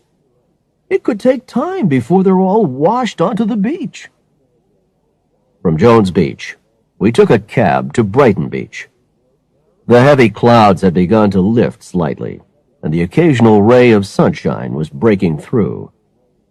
Our next appointment, with Alexei Romanov's widow, had to be handled very delicately. The Romanov house was situated in a wealthy neighborhood of Brighton Beach, offshore boulevard. Large houses with well-cared-for gardens. None of the trees had been optimistic enough to think about bursting into leaf yet. The temperature couldn't have been much above freezing. The door was answered by a maid, who took our names and left us waiting in the entrance hall. Soon, she returned and led us into an elegantly furnished dining room. Mrs. Romanoff then entered, a tall, gray-haired woman, wearing a black dress with a simple gold pin fastened at her throat. In her face, you could see the grief that she must have been going through. Miss Delgado and Mr. Marley, welcome. Do sit down, she said. We realize that this is not an appropriate time to visit, began Stella. We're aware of the good work your late husband did with newly arrived Russian immigrants, and we'd like to offer our deepest sympathies. Thank you. You're most kind, she said. Our visit concerns Russian immigrants who may have been attempting to enter the country illegally. You may have heard about the bodies found on Jones Beach? Asked Stella. Mrs. Romanoff nodded.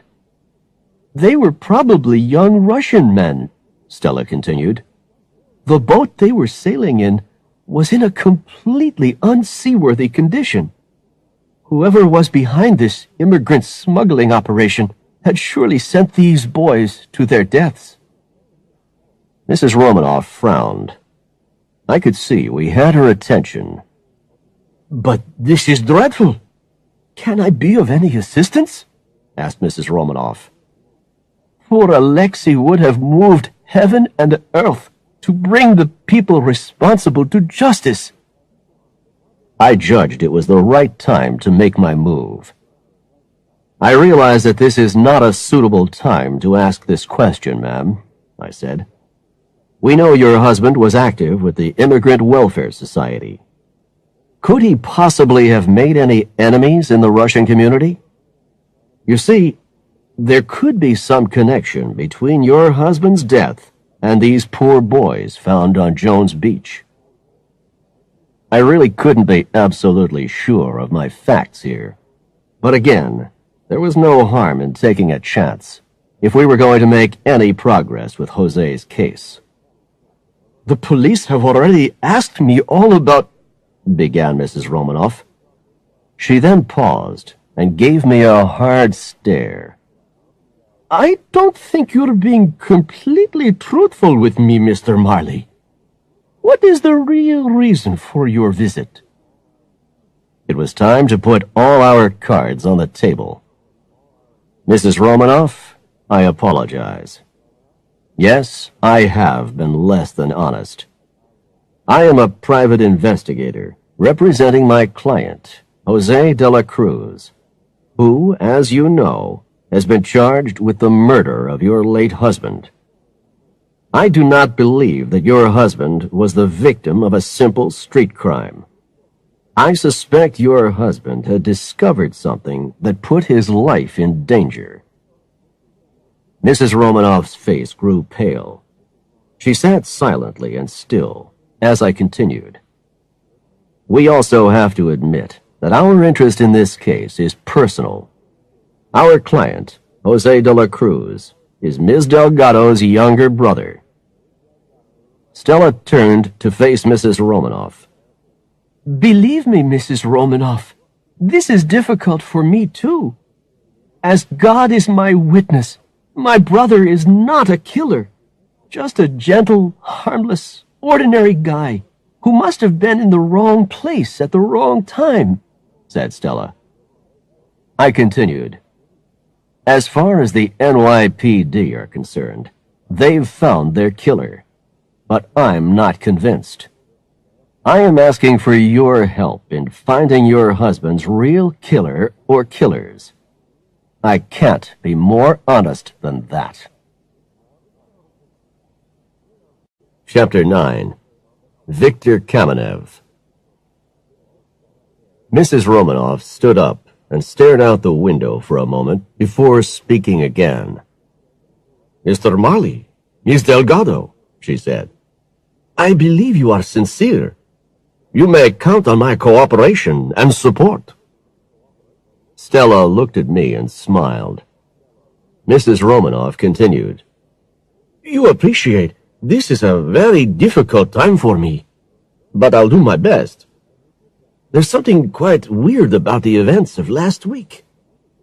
I've had this feeling that the police have not made every effort to investigate the case fully. Alexei was well respected for all his community work. He had a fine reputation. He made friends rather than enemies. I think of all the people he's helped to settle here and become good American citizens, and I'm not aware of anyone who could have anything against him." "Did he ever mention any names? Any little remarks he made about people?" I asked. "Take your time." "There is something. Last night, I was going through Alexei's wardrobe, seeing what I could give away to charity. In a jacket pocket, I found a piece of paper rolled up into a ball. It was a short message in Russian with no date or address. It was a warning and just said, 'I am telling you this in the strictest confidence. Mosolov could be dangerous. You don't know what you're getting involved with.' It was signed Victor." "You still have the note?" I asked. Mrs. Romanoff opened a desk drawer and took out the note. "Does the name Victor mean anything to you?" I asked. "No," she answered. "Well, it could be Victor Kamenev, who runs a business by the name of Kamenev Finance," I said. "We'll have to check this out and get back to you. Have you informed the police about this?" "No, there's just been so much on my mind," she began. "I'd advise you to let them have the note immediately. But with your permission, I'd rather you didn't tell the NYPD about Kamenev until I've checked him out first." We left the house and made our way to the Brighton Beach subway and took an express Q train back to Manhattan. At last, some pieces of the puzzle seemed to be falling into place. but we were still a long way from the solution. We had another Russian connection. I wanted to pay a surprise visit to Mr. Kamenev, but I needed support. We could be moving in deep, dangerous waters. I made a call on my cell phone to Joe Blaney, an ex-NYPD colleague of mine. Joe's also an ex-NYPD heavyweight boxing champion. He retired a few years ago, but still looks impressively tough. Tough enough to scare people into cooperating. That's one good reason why he accompanies me on any job where there's an element of risk. Joe, I have some work for you. Are you busy? I asked. I got nothing on, said Joe. Meet me at McSorley's Ale House on East 7th Street at 3 o'clock this afternoon. I'll give you all the details then. Stella and I transferred to an uptown train at Broadway and Lafayette and got off at Astor Place in the middle of the East Village. Joe joined us in the bar just before 3. I gave him a brief outline of the story so far before we left for Kamenev's office. On the stairs up to the office, old wallpaper was peeling off the walls. On the upstairs landing, flattened cigarette butts covered the floor. Elegant, huh? Muttered Joe. As we entered Kamenev's office, the contrast couldn't have been greater. Inside, all was clean, neat, and tastefully decorated. The floors were polished wood. Everywhere was the latest in office technology. In response to our request to speak to Kamenev, the receptionist said a little too automatically, "You don't have an appointment. Sorry, but Mr. Kamenev is busy with a client." There was no sound of conversation coming from his office. Seems awfully quiet in there. Would you tell him Nat Marley wants to speak to him concerning Alexei Romanov? She gave me a sour look and picked up the phone. She spoke briefly to him and then turned to me and said, "Seems that Mr. Kamenev's not so busy after all. You can go in." The guy behind the desk had to be Kamenev, a big man with rosy cheeks, bushy mustache, and a full head of curly hair. You could see his reflection in the polished wood of the large desk. Around the room were various framed photographs of life in the old Russia from the 19th century. "Mr. Kamenev? The name's Nat Marley, licensed private investigator. This is my assistant, Stella Delgado, and my colleague, Joe Blaney. I'll come straight to the point. I'm investigating the recent murder of Alexei Romanov. I believe you may have information concerning who was responsible for the killing." "I don't know anything. Who sent you here?" demanded Kamenev nervously. Kamenev suddenly opened a desk drawer and produced an automatic pistol. He pointed it at me with a trembling hand. Joe was equally quick. His old police special was pointing straight at Kamenev, but his hand was rock steady. "Mr. Kamenev," said Joe smoothly, "it's obvious you're no gunman. Let's use some common sense. I suggest you put that gun down." Kamenev sighed and placed the gun on the desk.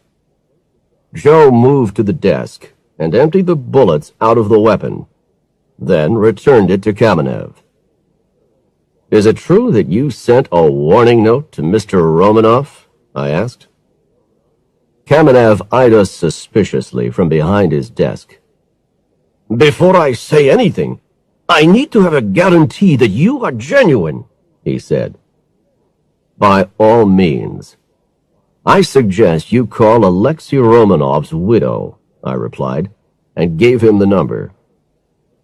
A conversation in rapid Russian followed. After a while, he put the phone down and looked at us. My apologies. You understand, I have to be cautious. I glanced around the room again. There were also photographs of the old Russian royal family. Nicholas, the last of the Tsars, with Tsarina Alexandra. You obviously love your country. You must be a patriot. Also, you must have been a friend of Alexei Romanov. Who were you trying to protect him from? Silence. After a long pause, Kamenev spoke. This is very difficult for me, Mr. Marley. It's really not wise to say anything more. If I were you, I'd stay away from all this. Kamenev looked uncomfortable. I wondered if he was too scared to talk, like the bartenders at the Odessa steps. I tried a different approach. Kamenev's business could be benefiting from the money coming in from the illegal immigrant operation. I had no proof, but it was worth a try. I want to speak to you about some poor Russian boys found dead on Jones Beach. I've heard a rumor that someone was laundering the money these boys paid to get into the country, money that needed to be integrated into the legal economy. I understand that's your line of business. Kamenev remained silent. Is money laundering part of your business? I insisted. Again, Kamenev didn't say anything. Let's get one thing straight, I said. I'm sure there's a whole lot of questions the IRS would love to ask about your accounts, but I'm not investigating your business. Let's get back to those poor young men who were washed up on Jones Beach. Whoever launders the money those boys paid to get into the country might as well have held a gun to their heads and pulled the trigger. Would it be you, by any chance?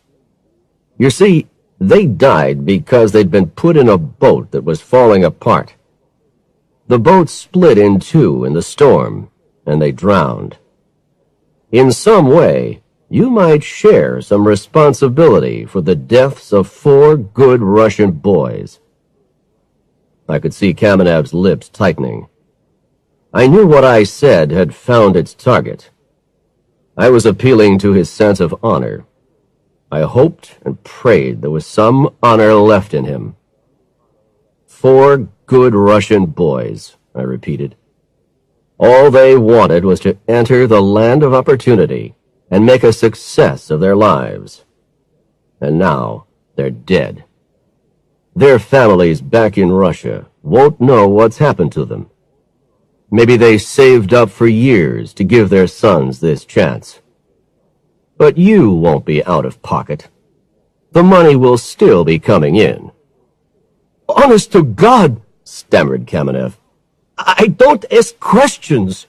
Their deaths couldn't be my fault. So, you were just the honest money launderer, huh? I asked. No questions asked and nothing on your conscience? Kamenev remained silent. Sweat started to form on his forehead.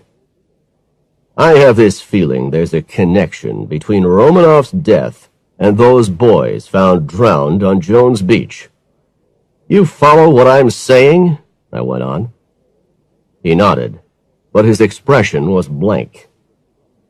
I think you can help, I continued.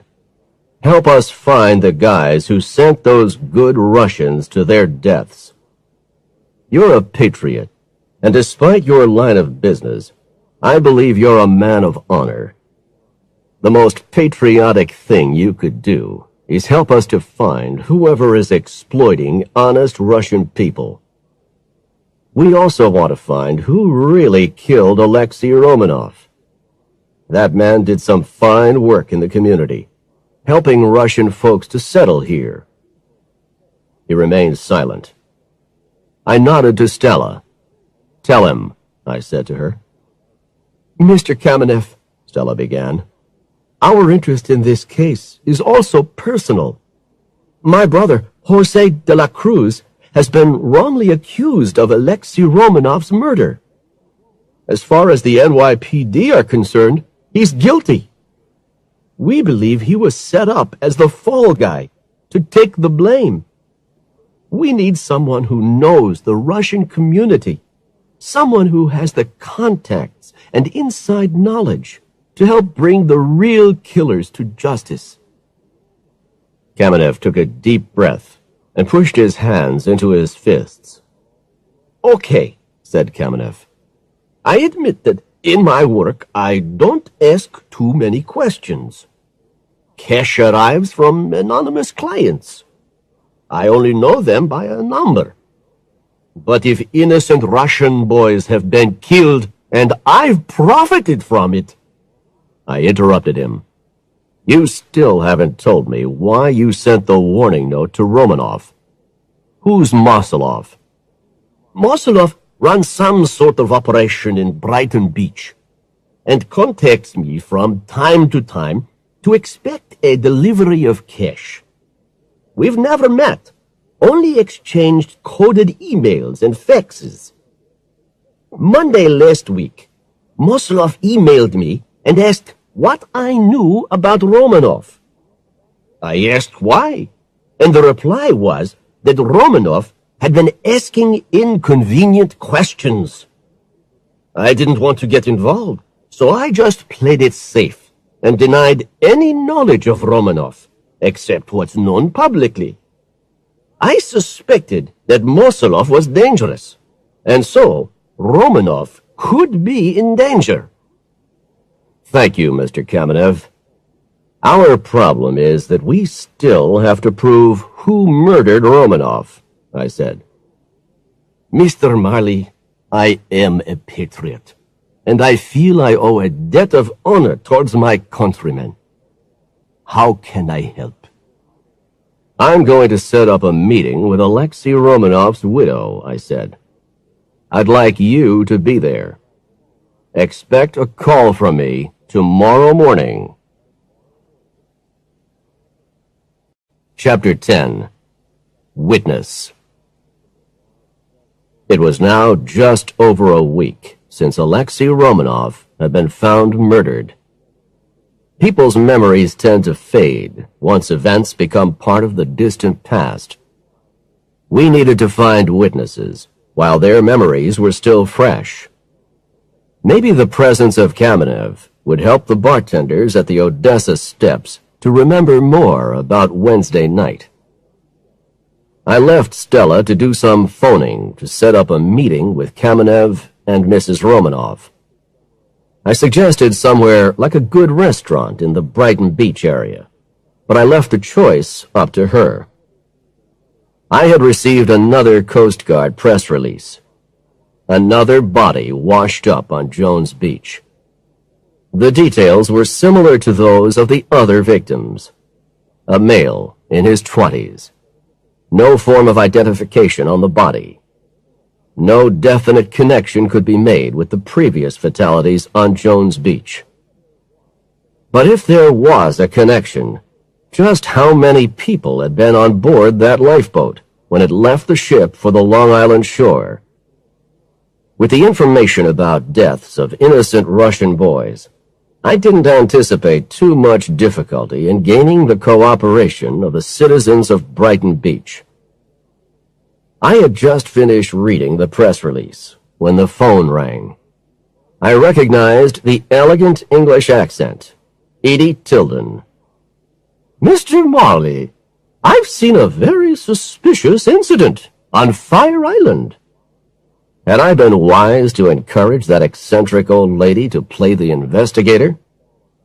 Tell me all about it, I said. I spent yesterday beachcombing along the eastern tip of Fire Island, and I saw this man who didn't look like he really belonged on a beach, she said. What do you mean by didn't belong? He wasn't dressed properly. Too formal. He was wearing an overcoat over a gray suit. Shiny black shoes. He was looking out at the ocean through binoculars, but I don't think he was watching the wildlife.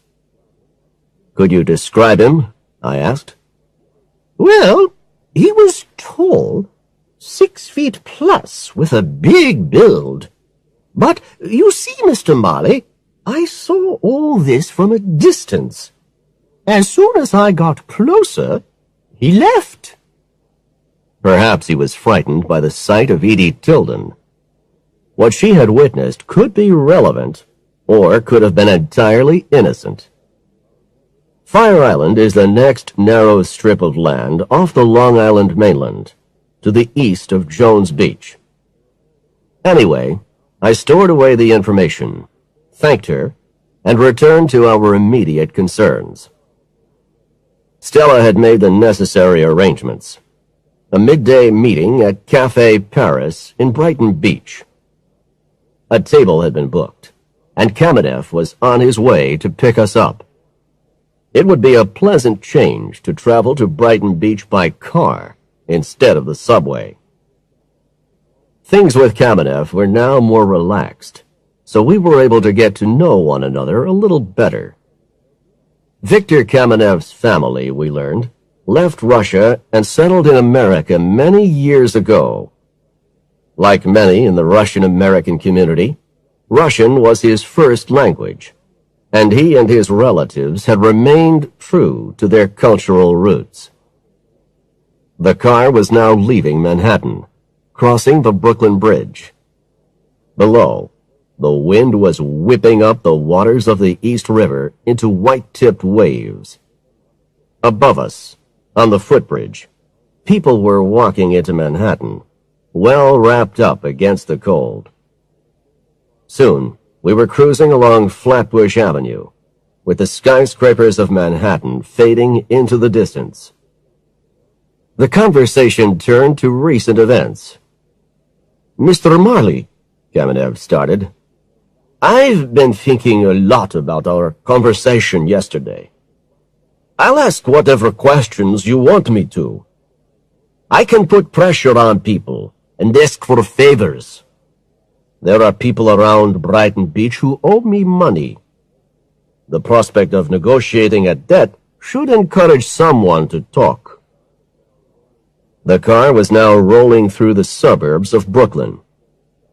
The rest of the journey passed sociably. On arriving at the Café Paris, we met Mrs. Romanoff, who was waiting in the reception area.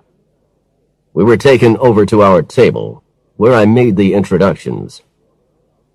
"Mrs. Romanoff, you've already met Stella, and this is Mr. Viktor Kamenev. Mr. Kamenev is as anxious as you are to get justice for your husband. Mr. Kamenev sent the warning note to your late husband." Not surprisingly, Mrs. Romanoff looked extremely tense. After ordering, Mrs. Romanoff questioned Kamenev. A long conversation in Russian. To begin with, Mrs. Romanoff's voice was sharp. I held my breath and crossed my fingers, but soon she sounded much friendlier. I breathed out. Then they shook hands warmly. Mrs. Romanoff addressed everybody. "I'm sorry about that. I needed to be absolutely sure about Mr. Kamenev. Now I feel I can trust him. This is a very difficult time for me.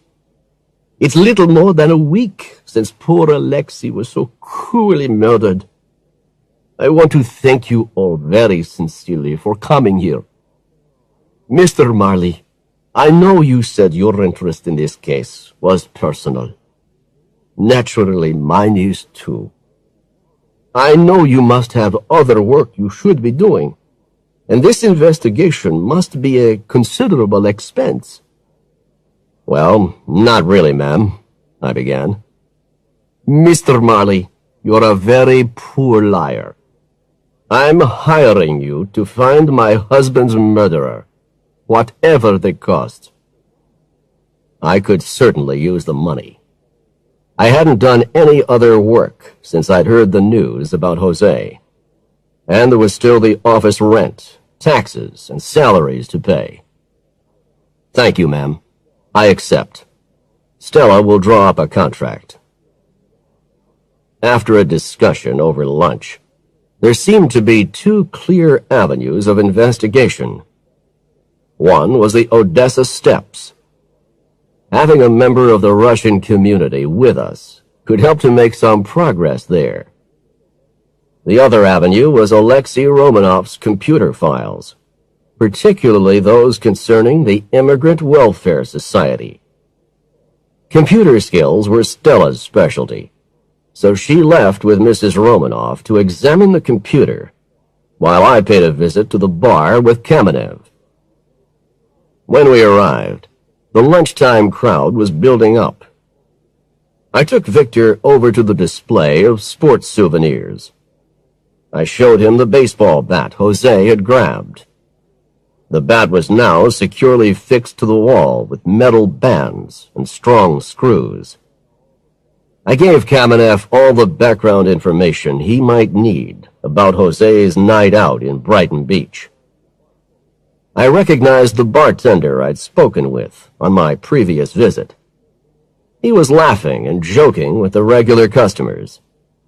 His face dropped as soon as he saw me holding up Jose's picture. "Remember me?" I asked. "I was asking you about this guy who'd been drinking here last Wednesday night. His name's Jose, and he's in a lot of trouble. I got the impression you were suffering from a little memory loss. Or maybe you were just confused. I've brought a friend along to help you remember." The bartender stood there silently. Sweat started to form on his forehead. He looked like a frightened animal, nervous and vulnerable. "I didn't see nothing. I swear, I didn't see nothing," he repeated.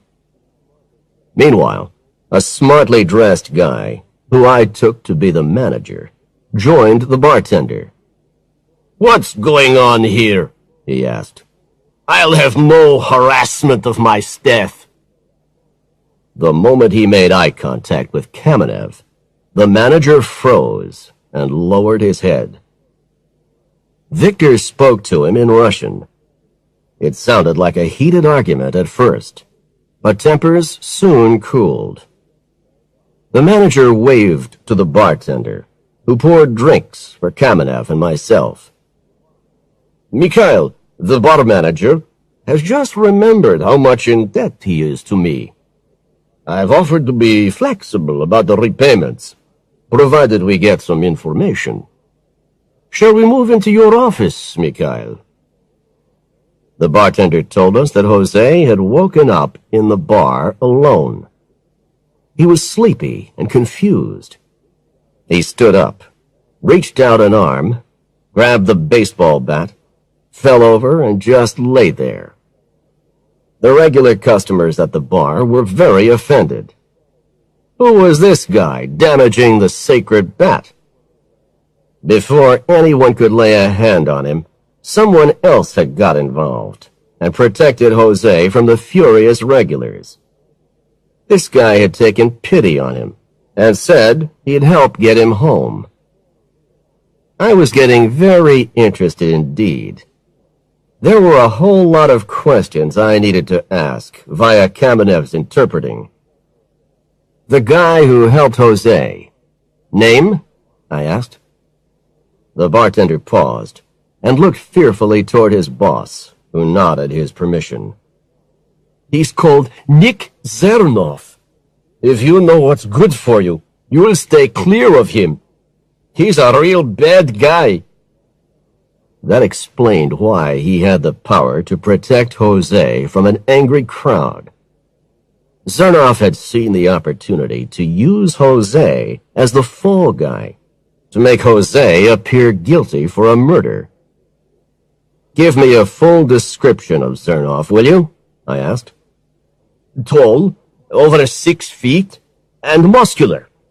Black hair, cut really short.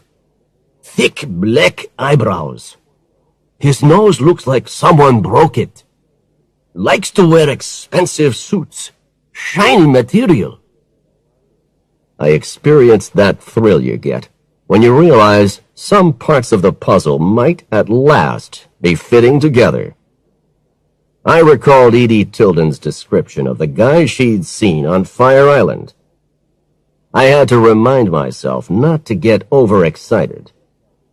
We still had nothing concrete yet. I continued with the questioning. How drunk was Jose? Could he stand up? He was a bit unsteady after Zernov picked him up, but otherwise okay. He had a few more drinks, and then Zernov took him outside. That's all I know, the bartender said. You know, this guy Jose is facing a murder charge. They think he killed Alexei Romanov. Jose was just a harmless drunk. I don't believe he is the killer, I said. The name Romanov meant something to the bartender. His face brightened. Mr. Romanov helped me and my family. Such a good man. I had a final question. Would you be prepared to tell the police what you've just told us? Another discussion in Russian between Kamenev and the bartender. The bartender frowned and shook his head. Then he said something, almost in a whisper. Before I got the translation, I knew it meant no. The bartender was clearly terrified. Chapter 11. Progress. It was time to see how Stella had been doing at the Romanov house with the computer files. As Kamenev's car rolled along Shore Boulevard, I was thinking about the case. I told Kamenev my theory. Victor, I think we have enough new information to encourage the police to follow a new line of investigation. We now know that Jose left the bar with a guy who has local criminal connections.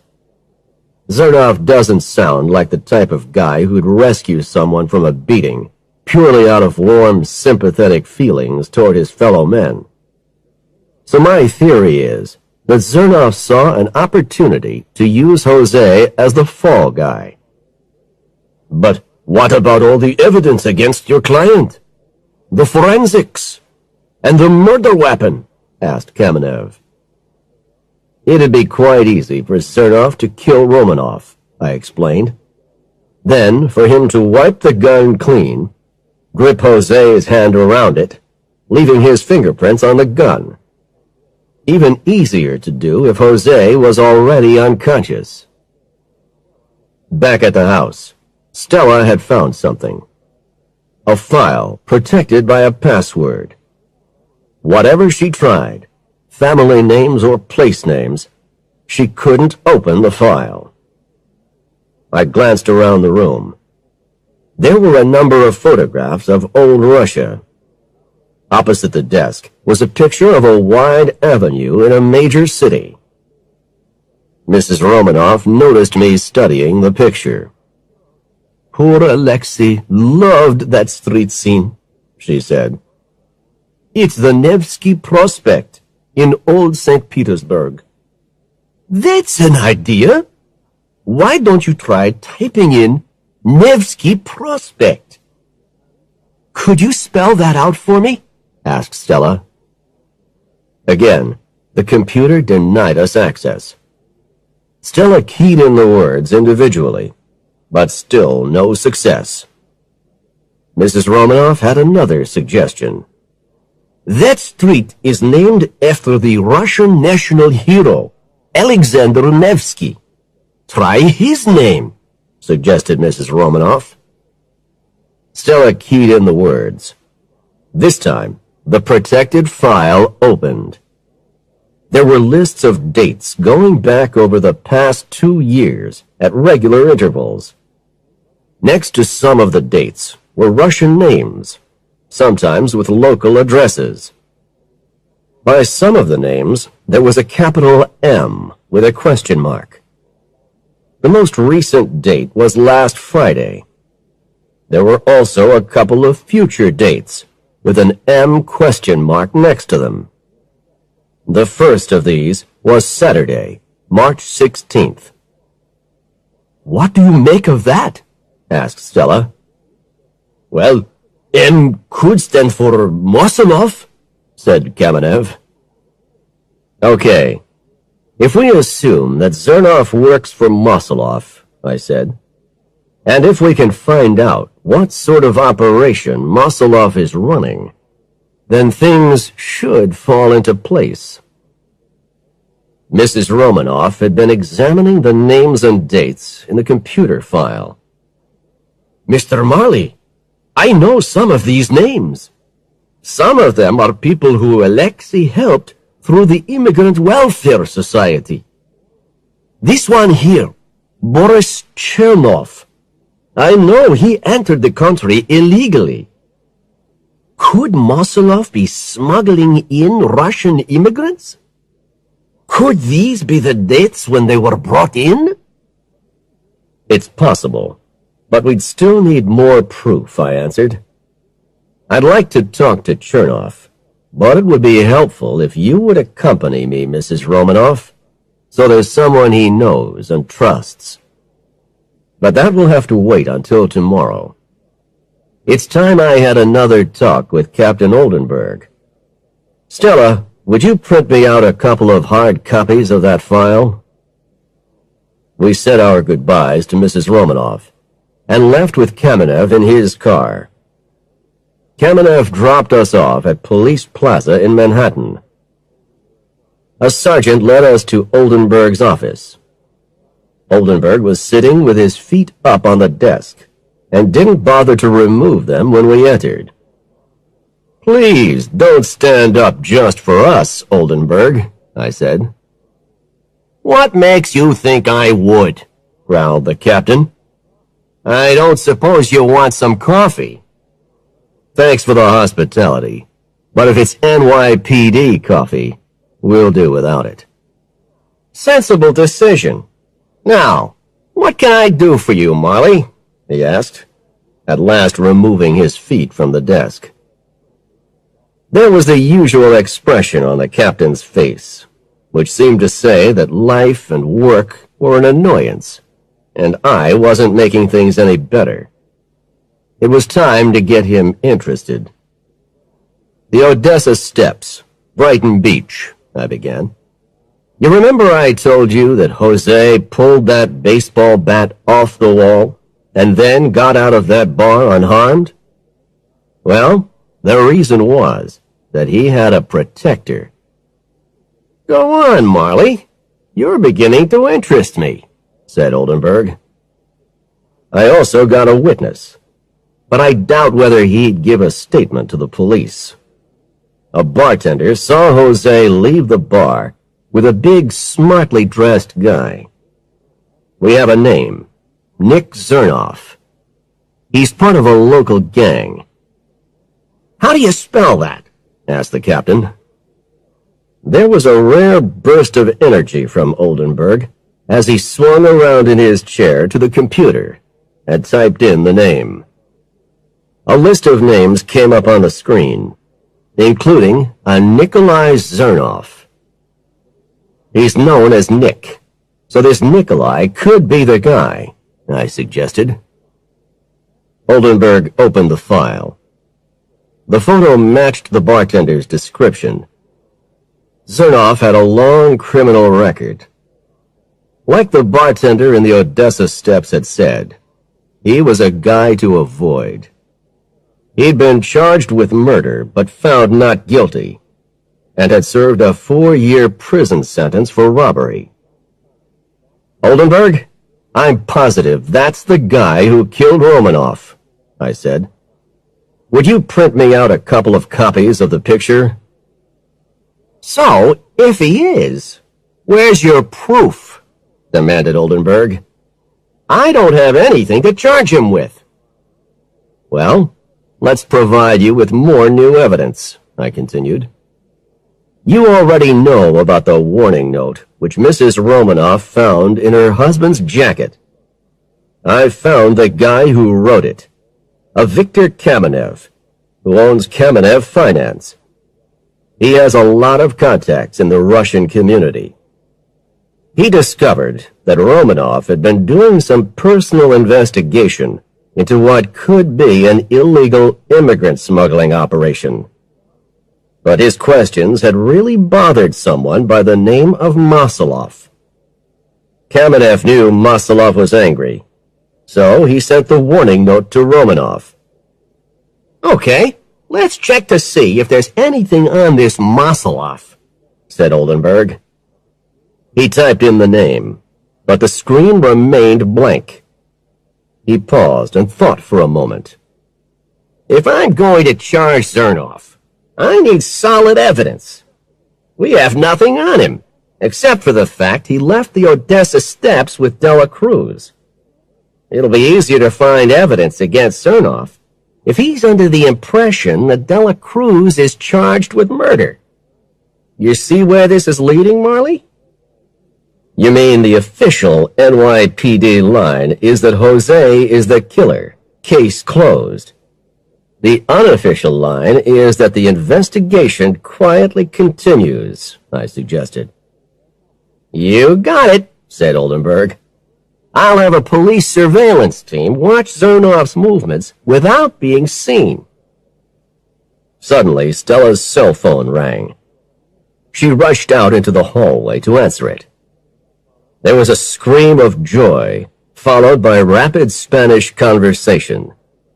She rushed back into the room with tears in her eyes and grinning broadly. "Nat, that was Mom! Jose's going to be all right! He regained consciousness this afternoon, and he's been talking to her. The doctors think the operation was a success." "That's great news, Stella. Now, if you'll excuse us, Oldenburg, we need to get over to the hospital." "Okay, Marley," said Oldenburg. "I'll call the guard and tell him to expect you." The rush hour traffic was crawling through Manhattan. To avoid the chaos on the streets, we took the subway uptown from City Hall to 103rd Street. From there, it was only a few blocks' walk to the hospital. Stella ran on ahead. I finally reached Jose's room, and through the window saw Stella sitting beside the bed, smiling at Jose. I knocked softly on the door. Stella came out into the hall. "Nat," said Stella. "Strict orders from the nurse. Don't get Jose overexcited. He can talk, but it's all a big effort. He just needs plenty of rest. We've only been allowed 10 minutes. Jose recognized me as I walked in. "Nat, thanks for what you did on the roof. It's all a bit vague, but I'm told you saved my life." "Don't worry," I replied. "Everything's okay now." "What do you mean, okay?" he asked, trying to sit up in bed. "I'm facing a murder charge." "Come on, Jose. Just lie down and try to relax," said Stella. "You've got to rest." She smiled at him and gently stroked his hand. As soon as Jose was calmer, I spoke to him again. "Jose, we've spent the last week investigating. We're turning up new evidence all the time. Just trust us. We're doing everything possible to clear your name. I want you to concentrate on recovering. Be a good patient." "Nat, I can remember something," said Jose. "When I woke up in the bar, Miguel and Carlos weren't around. I stood up, but lost my balance. I reached out and grabbed the first thing I saw to stop myself from falling. It came off in my hand. Then there I was, lying on the floor, with all these angry guys looking at me. I can't remember what happened after that. Thanks, Jose, I said. It was time to leave Jose to rest. I succeeded in persuading Stella to go home. Before going back to Queens, I thought I should stop by at East 43rd Street to check if there had been any messages. An email had arrived from Commander Lockhart of the U.S. Coast Guard. It read, "Dear Mr. Marley, please contact me as soon as possible. We have some new evidence here that may be connected with the wrecked lifeboat and fatalities at Jones Beach. It's a Russian fishing boat, which was wrecked on Jones Beach last night. I'd like to show it to you. Best wishes, Jim Lockhart, Commander, U.S. Coast Guard Group, Mauritius." I was very interested indeed. I called Lockhart immediately to confirm that I would be there in the morning. Enough investigating for one day. It was time to go home. Chapter 12. Wreck on Jones Beach. After the recent storms, the weather was now calmer, with the prospect of spring in the air. I'd called Stella to tell her I was on my way to Jones Beach to inspect the fishing boat that Lockhart had told me about. Stella's instructions were for her to set up a meeting with Mrs. Romanoff that afternoon. Lockhart had arranged to meet me at Babylon Station on the Long Island Railroad, then to take me across the bay to the eastern end of Jones Beach to the site of the wreck. It was an ancient-looking, rusty boat. The force of the storm had driven it sideways onto the beach above the normal high tide mark. It lay there on the sand and stones, leaning at a slight angle. Barriers had been set up around the boat. A Coast Guard officer stood by a ladder leading up to the deck. On board, Lockhart gave me the full story of what had happened. The previous day, in the early evening, the boat had been reported to the Coast Guard by a local fishing boat as a potential danger to shipping. Its engine had failed, and it was drifting helplessly off Jones Beach. No emergency signals had been received. The crew of the local boat had tried to assist, but the offer of help was rejected. "Have a good look around," said Lockhart. "Tell me what you think." I'm no sailor, but I wouldn't have felt confident out in the ocean in that boat. It had been some time since anybody had gone fishing in this floating wreck. I stuck my head into a cabin. On a table lay U.S. Navy charts for the South Long Island coast and New York Harbor. "See those charts?" said Lockhart. "They're all up to date." "What about the crew?" I asked. All 4 crew members were captured. The boat was kept under observation by a helicopter from the Cape Cod Air Station. As you know, there's easy road access to Jones Beach, so we picked them up as soon as the boat was wrecked. They were carrying Russian identification. They claim they don't understand a word of English, so we've arranged for an interpreter. Whether we get anything out of them is another matter. They've been taken to the Coast Guard 1st District headquarters. Lockhart led me down below deck. There were a series of cabins fitted with beds with cheap nylon sleeping bags. There were signs of recent occupation. The air smelled of stale tobacco. On the floor lay Russian magazines, playing cards, smashed plates and cups, and the remains of a meal. According to my calculations, there's accommodation down here for 15 people plus crew, said Lockhart.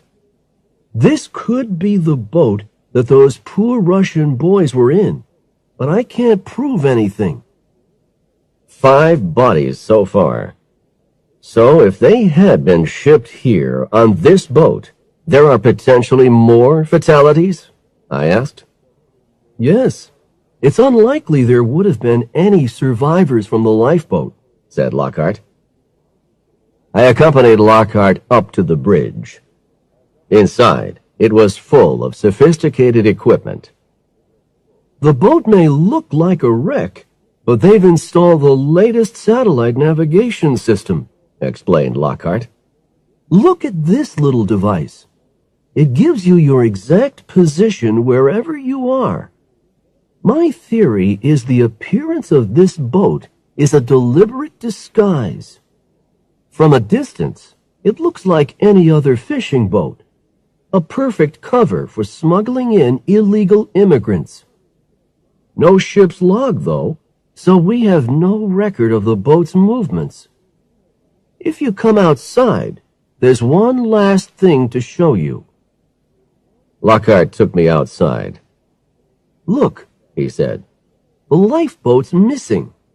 But I can't prove yet that the lifeboat wrecked on the beach came from this boat. So, if you have this boat, does that mean it's the end of the smuggling operation? I asked.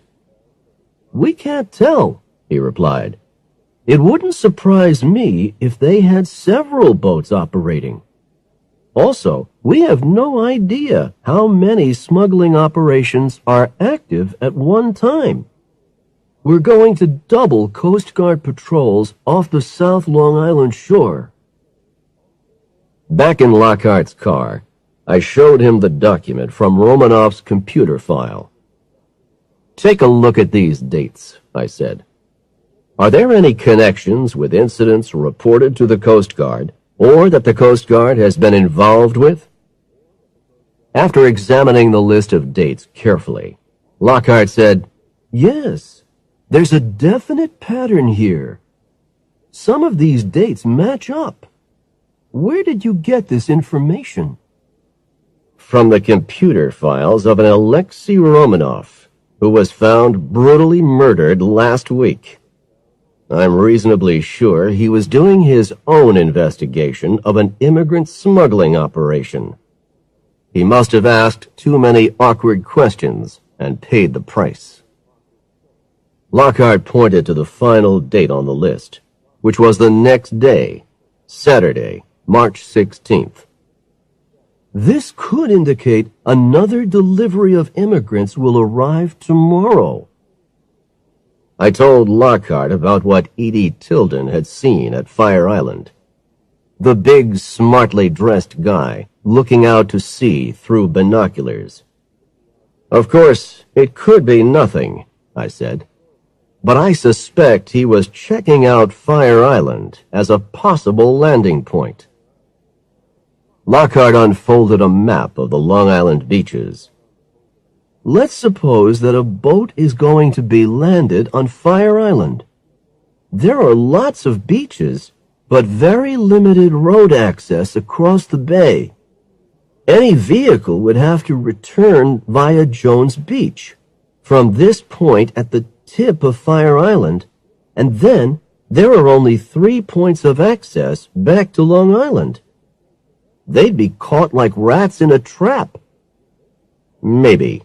But you still wouldn't catch whoever's in charge of the whole operation, I commented. Lockhart thought for a moment, then said, I'll have to contact my superior officer and talk this over. I think the immediate plan of action should be a joint Coast Guard and NYPD operation.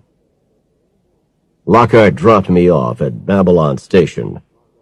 I phoned ahead to Stella and arranged to meet her at Café Paris on Brighton Beach Avenue. She had already set up a meeting with Mrs. Romanoff at her home. We had names and addresses of people from Alexei Romanoff's computer file. To make any progress, we would need Mrs. Romanoff with us because of her status in the Russian community. Stella was looking more bright and cheerful. The fact that Jose was at last on the road to recovery must have been a huge relief. Just as we were about to leave the restaurant to see Mrs. Romanoff, there was a call from Kamenev.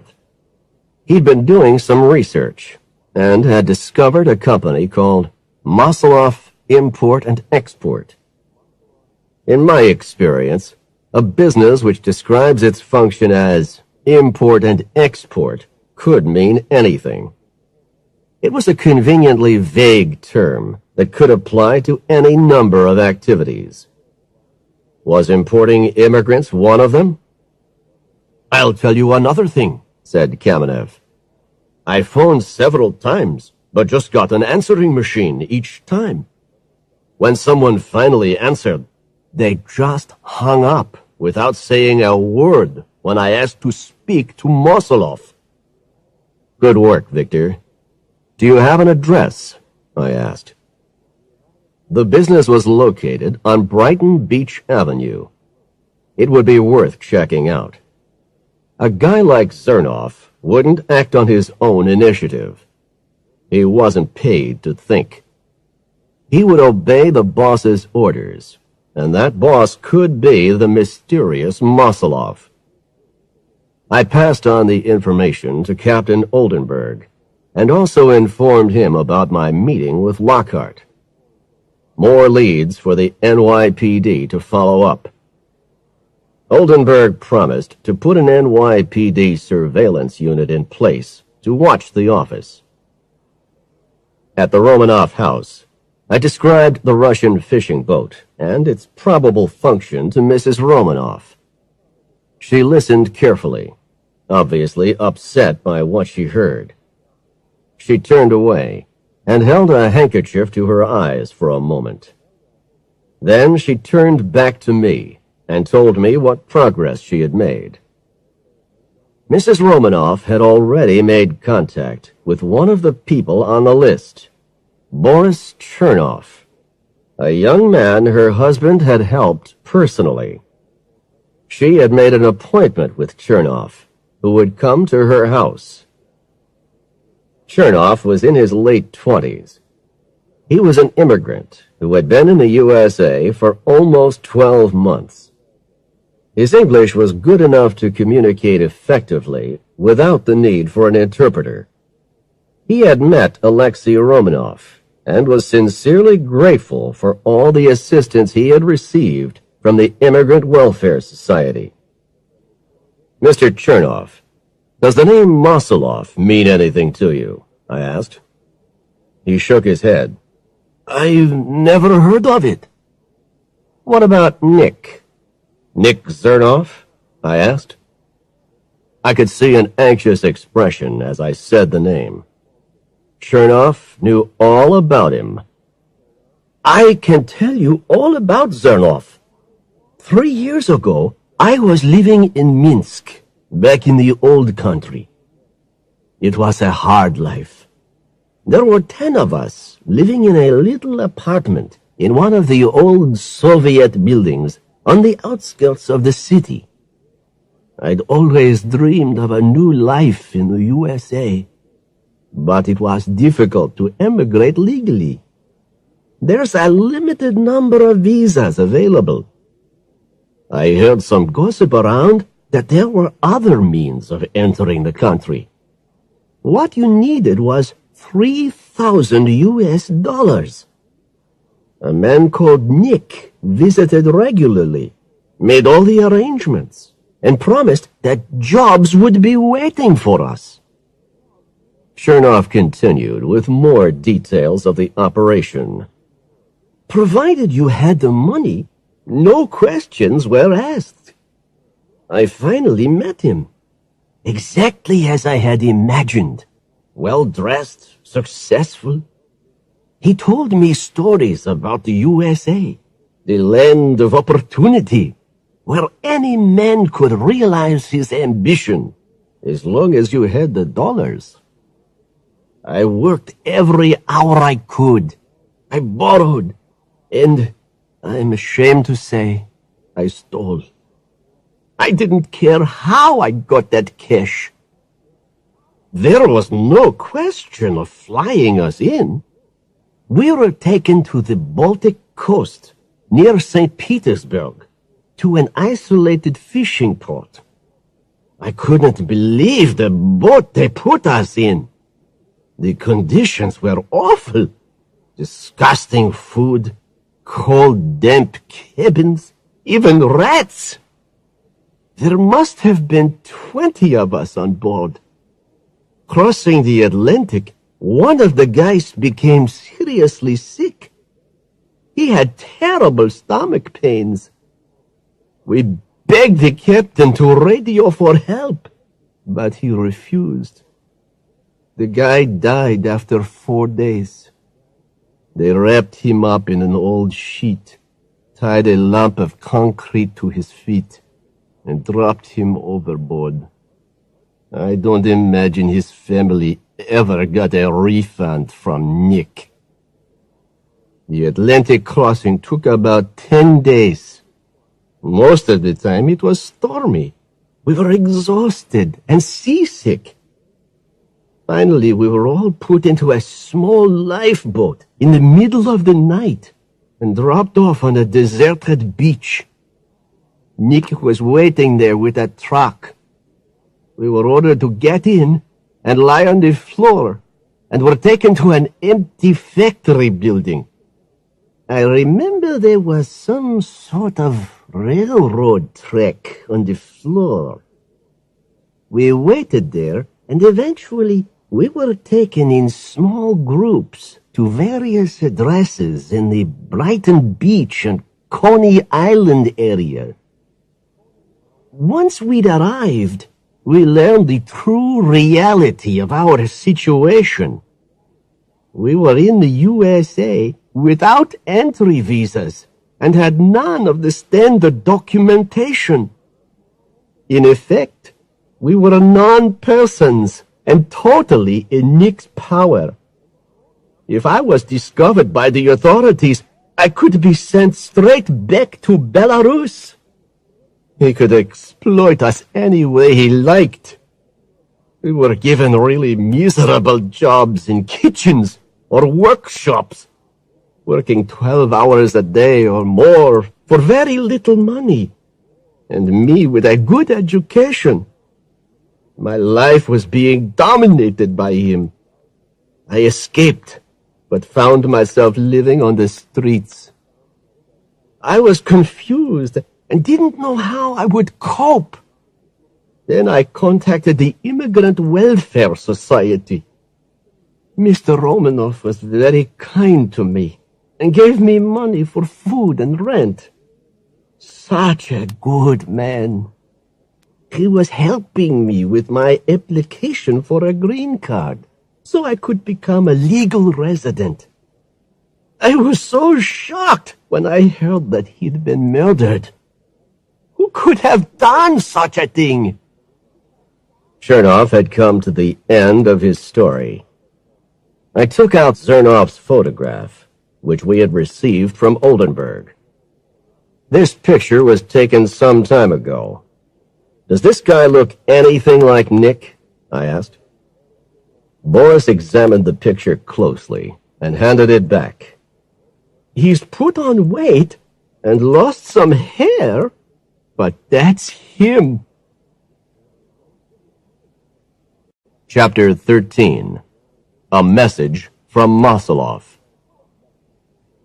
It was almost 6 o'clock by the time we got back to East 43rd Street. The light on the answering machine was flashing. Stella pressed the playback button. A brief but threatening anonymous message. If you know what's good for your health, keep out of our business. Someone was trying to warn us off and was prepared to use violence. But I wasn't intending to lose any sleep over it. We had done enough for one day, and I told Stella to go home. I stayed on at the office for a while, sorting through some old case papers and filing them away. The phone rang. I grabbed it and said, "Marley speaking." but there was just silence. Exactly the same thing happened twice again at 15-minute intervals. Whoever was at the other end wasn't talkative. I was starting to get suspicious. We have one of those phones that displays the caller's number. I tried calling the number, but there was no answer. Maybe someone was keeping track of where I was. I put a call through to the Coast Guard to see if Lockhart had anything to report from their patrols off southern Long Island. Nothing as yet. It had been a long day, and the ideal way to finish it off was an appointment with a cold beer at McFadden's bar. Outside, East 43rd Street was practically deserted. Was it my imagination, or was there someone watching me in the shadows of a service entrance across the street? I went over to investigate. Nobody there. Either my eyes were playing tricks on me, or I was turning into a nervous wreck. Definitely time for that beer. I would feel more comfortable where there was noise, bright lights, and company. I ordered a large beer and stayed by the bar for a while, chatting with some of the regular guys from the Daily News. The tiredness was beginning to hit me. Time to go home. But I'd forgotten something. I patted my pockets and realized I'd left the keys to my apartment in the office. Returning along East 43rd Street, I suddenly became aware of a large black limo following me very slowly. I turned around and started walking rapidly in the other direction. As I was passing the car, it stopped, and a door suddenly swung open, blocking my path. I stepped aside to avoid the door, but a large, heavily built guy was already out of the car, standing directly in front of me. I immediately recognized the bushy eyebrows and broken nose. Nick Zernoff. He was easily 6 inches taller than me. The street was completely deserted. If I tried to run, I knew Zernoff, being younger and in better shape, would easily catch me. The only sensible thing to do was to talk. "Good evening. Lost your way or something?" I asked. Zernoff's response was to lift me up effortlessly by my coat. His forehead was now level with my nose. That's what I call a serious invasion of personal space. I didn't like the idea of my nose being broken either. "Marley, I have a message from Marcelov," said Zernoff. "Stop asking questions. Don't stick your big nose in our business. Marcelov knows you've been watching us and wants you to call your people off. Otherwise, I'll have to break your legs. Is that clear, Marley?" "Couldn't be clearer," I replied. "Message received and understood." Zernoff got back inside the car, which sped off towards Park Avenue. I learned 2 things from the meeting. First, that Zernoff was definitely working for Marcelov. Second, Marcelov thought I had been watching them. They hadn't connected the surveillance operation with the NYPD. This was a possible advantage. If they didn't think that the police were involved, they might still go ahead with another immigrant smuggling operation. I'd have to contact Oldenburg to tell him to make the police operation less obvious. Then they'd assume they'd scared me off. I went back to the office and called Captain Oldenburg. Fortunately, he was still at his desk. I explained what had just happened. "Do you have anything new on Zernoff?" I asked. "We have some good photos. Oldenburg said. Zernov was twice seen entering the Masalov Import-Export office on Brighton Beach Avenue, but we haven't had a sighting of the boss of the organization. Zernov's been seen with 2 men and a woman on a couple of occasions. I'll email some pictures through to you. One more call before I could go home, this time to Joe Blaney. Joe, I've had a serious threat made against me. I need protection. You'll need to be armed.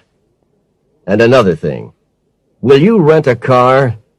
Anything that's powerful but looks anonymous. Could you start this evening? Sure, boss. I'm not doing anything else at the moment, Joe replied. Okay then. Pack a suitcase and come to my apartment at 9 p.m., I said. On the subway home, I immediately fell fast asleep, but knew, as always, I'd wake up just before the train arrived at Main Street, Queens. It's a technique I've developed over long years of commuting. On Main Street, I bought a bottle of chilled white wine at the local liquor store and got myself a Korean takeout meal. It was my intention, finally, to have the quiet evening I'd promised myself.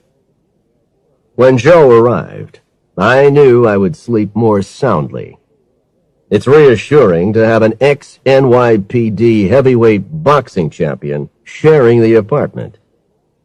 Since I left the NYPD, I've never carried a gun.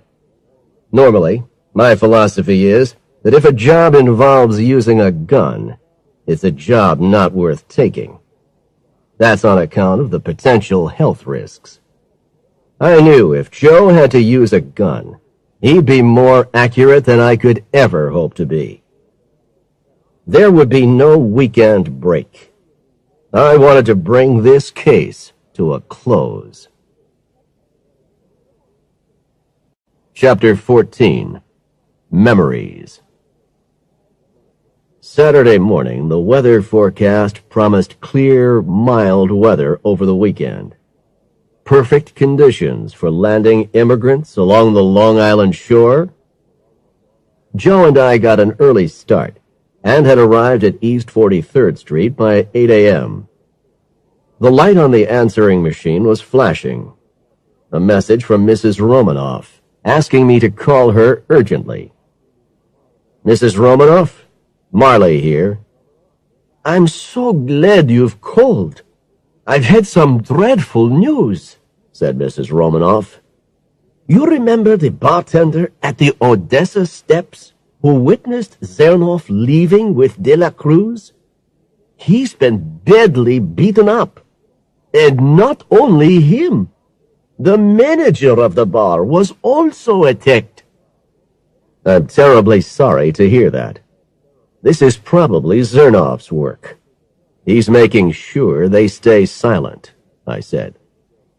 Well, he has succeeded. They're absolutely terrified. I heard about this through contacts at the Immigrant Welfare Society. It was a brutal attack. That man Zernov must not get away with it. I was just thinking about contacting Oldenburg and Lockhart when the phone rang. It was Stella, calling from Metropolitan Hospital. Nat, thank God I've caught you. I've been trying your apartment. It's Jose. His memory's returning, and he wants to speak to you. Can you get over to the hospital now? I'm on my way, I replied.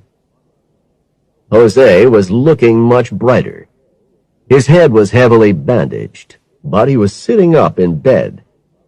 Nat, it's all coming back, said Jose. What happened on that night out? I can remember things now. Places, people, faces. Piece by piece, Jose put the story together. Everything matched what I already knew, until he reached the point where he had made a grab for the baseball bat. Okay, now, Jose, take it slowly from this point, I said. Tell me everything you saw or heard. I looked up and saw this crowd standing over me. Wow! They were mad as hell at me. I couldn't understand what I'd done. Then I realized it was something to do with the bat. I heard someone shouting, "What the hell are you doing?" I was lying there scared, surrounded by a bunch of real angry guys. Then someone pushed through the crowd and said, "Don't touch him. He's mine. I'll take care of him." What did he look like? I asked. "A big, tough guy, as tall as Joe here," said Jose. "He was wearing a shiny suit, expensive looking.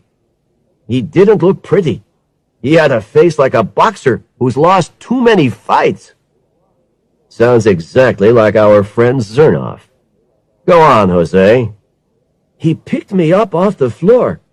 This guy's name, you said it was Zernoff? Well, he was holding my arm behind my back with a tight grip. Then he spoke again to the crowd and repeated, 'I'll take care of him. Got any objections?' Then he bought you a drink? I asked. Yeah, he gave me drink after drink. I felt like I was going to be sick, but I was too scared to refuse.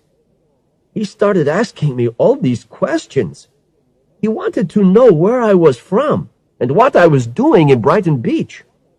Then he said he'd give me a lift home and took me outside. I tried to escape, but he was too quick for me. My arm was pushed up so far behind my back that I thought it'd break. He took me down a side street, pushed me up against a wall, and said, 'You're coming with me.' He grabbed me by the neck until I couldn't breathe. And that's the point, Nat, where everything goes blank.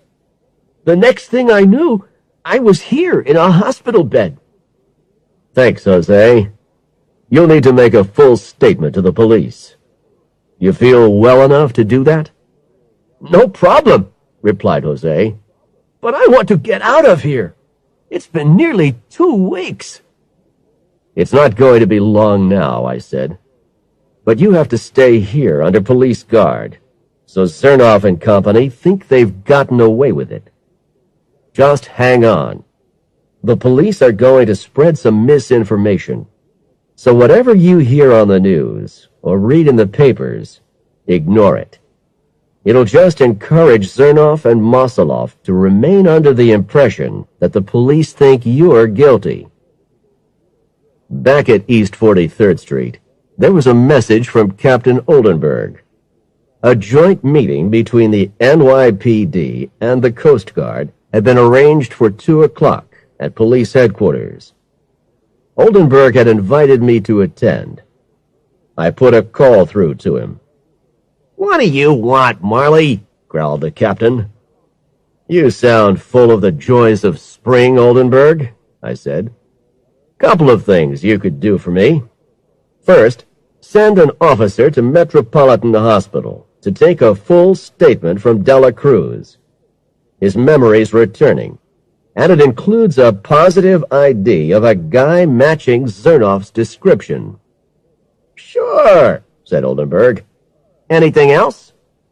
"I'd like you to spread a rumor in advance of this afternoon's meeting. Could you arrange to issue a statement to the press to the effect that Dela Cruz will be released from the hospital today and taken to Rikers Island prison before his trial for the murder of Romanoff? I want this distributed to all the local radio and TV stations, and I also want it in the Sunday newspapers. My theory is, the more misinformation you create, the more likely Mosolov is to make a move." "You got it, Marley. I'll have the press office get onto it immediately. And those pictures of Zernoff that I promised you? I'll email them now." Oldenburg was true to his word.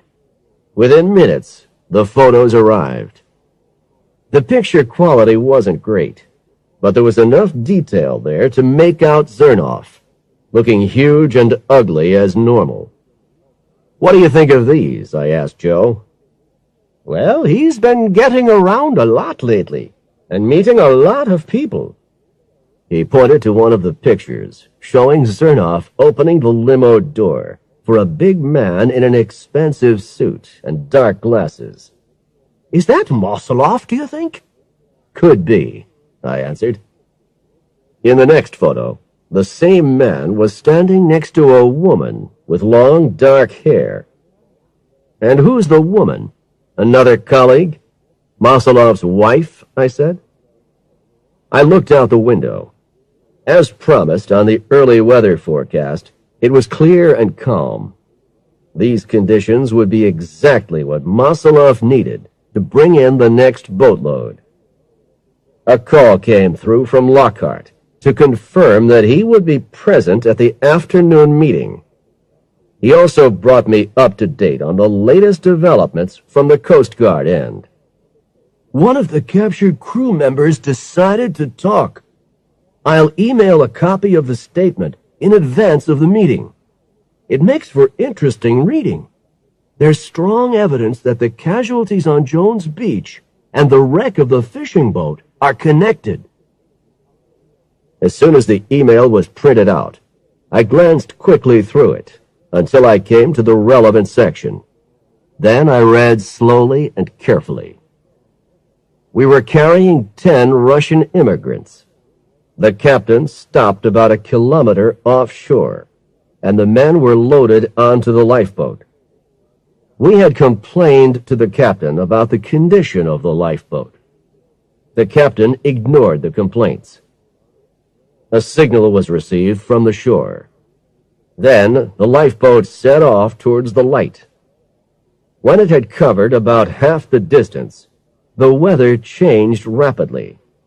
A storm blew up. We could see that the boat was in trouble. They couldn't seem to control it. I guess the motor had broken down. Then we lost sight of it. I begged the captain to move in and pick up any survivors. Eventually he agreed, but by the time we reached the area, there was nothing to be seen. We were now in danger of being driven onto the shore ourselves, so we had to leave and head out to sea. It was then that we started to have engine trouble. The captain tried to steer away from the Long Island shore, but the engine was gradually losing power. Day after day, we tried to fix the engine, but nothing worked.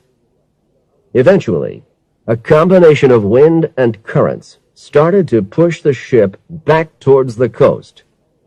When the next storm blew up, the motor finally failed completely. We were helpless. Also, we didn't have a lifeboat to escape in. Our boat was finally wrecked on Jones Beach, and the crew members were arrested by the Coast Guard. I continued reading through to the end. No mention of any names of the people who could be behind the operation. If there was no connection here to Zernoff and Mosoloff, maybe they would still go ahead with an attempt to land illegal immigrants. Chapter 15. Closing the Net. As Joe drove me downtown on 2nd Avenue to police headquarters, I turned on the car radio and checked the local radio stations to see if I could find any news. I caught a bulletin on WNYC. Oldenburg's press office had achieved everything I could have hoped for. Jose was named as having been arrested and charged with the murder of Alexei Romanov. Perfect. The publicity would, hopefully, deceive Zernoff and Mosoloff. As long as they were acting under a false sense of security, they might proceed with bringing in the next shipment of immigrants. At police headquarters, Oldenburg and Lockhart were reviewing the case. After a while, I spoke up. Let's assume that Romanov was murdered on Mosoloff's orders because he knew too much about their operation. At least some of the dates we found on Romanoff's computer are the same dates when the smuggling operations took place. We have a future date on that list. Now, assuming the shipment will be landed on Fire Island, then it should be a simple surveillance operation to follow any vehicle to its destination. That's where we should strike. I doubt whether Mosolov is going to run the risk of hanging around exposed beaches. All seems logical enough to me, said Lockhart. Now we already know that Mosolov Import and Export is located on Brighton Beach Avenue. I don't believe the immigrants will be taken there. It'd be too obvious. I know from Boris Chernov's statements that the immigrants were taken to some sort of factory building in the Coney Island area. I would suggest that any vehicle they use to move the people is followed at a very safe distance, maybe by NYPD helicopter. Then have police units standing by in the Coney Island and Brighton Beach area. Oldenburg and Lockhart then proceeded to organize the combined NYPD Coast Guard operation. The plan was to have a Coast Guard patrol boat out at sea, observing any movements there. Also, a Coast Guard helicopter from Air Station Cape Cod would be on patrol, and Coast Guard officers would be posted along Fire Island at regular intervals. The police part of the operation was to observe all road exit points from the beaches to the mainland and report to the NYPD helicopter, which would then follow the suspicious vehicle. 4 unmarked NYPD cars would be placed along the length of Neptune Avenue, ready to pursue the vehicle to its final destination. I had a special request to make. Oldenburg, I'm not in the habit of asking favors from you, but I want to be in on this operation with my colleague Joe Blaney. You realize that I've provided the NYPD with most of the information in this case so far? Yes, replied Oldenburg. And you know my personal interest in this case. I want to prove, without any doubt, that De La Cruz is innocent. And also, I want to find out who killed Romanoff. I need a confession. That's why we have to be there at the finish. You're both ex-NYPD, so you're well aware of the risks, said Oldenburg bluntly. You have my permission, but don't even think about playing the hero, Marley. Understood? We'll have all units in position by dusk, and I'll keep in regular contact with you by cell phone. Joe and I had little else to do until nightfall. Before leaving for Coney Island, I put a call through to Stella to give her an update. Nat, those news bulletins, exclaimed Stella. They're just awful. What a relief they're not true. I've had calls from just about every relative in the family about the news. I just had to tell them not to worry. Well, if those bulletins have fooled all your family, let's hope they have the same effect on Zernoff and Mosolov, I remarked. Another call to Mrs. Romanoff to inform her of the real purpose of the bulletins and to reassure her that we were making definite progress. I'm reasonably optimistic that your husband's killer will be behind bars by tomorrow, I said. Take care, Mr. Marley, and God be with you, she replied. We headed off in the rental car towards the Brooklyn Bridge. Through the steel network, I could see that the waters of the East River were smooth and calm, with the late afternoon sunshine reflecting off the surface. We passed rapidly through the suburbs of Brooklyn on Ocean Parkway, which eventually brought us onto Surf Avenue, parallel to the ocean front. We had some time to kill, so I asked Joe to continue west along Surf Avenue. The amusement parks, dominated by the huge roller coaster rides, soon came into view. One of those rides, which had terrified and delighted me as a child, was still operating, the Cyclone. I still remember the way the train of little cars would climb up the track to the highest point, then dive and shake down what felt like a series of near-vertical drops. There was another roller coaster ride standing behind locked gates. I examined the curves and slopes. Now I recognized it as the old Thunderbolt, another childhood favorite. Sadly, it was now in a state of total disrepair, with peeling paintwork, rust, and fire damage. The sun was now sinking low, and the western sky was glowing with shades of orange and pink. It was going to be a long night. It was completely dark when I received the first call from Oldenburg. The Coast Guard had been following the movements of ships off the Long Island coast all day. As the light faded, a fishing boat had turned towards the shore and was now heading in the direction of Fire Island. "It looks like it's all happening, Joe," I said. "Time to get in position."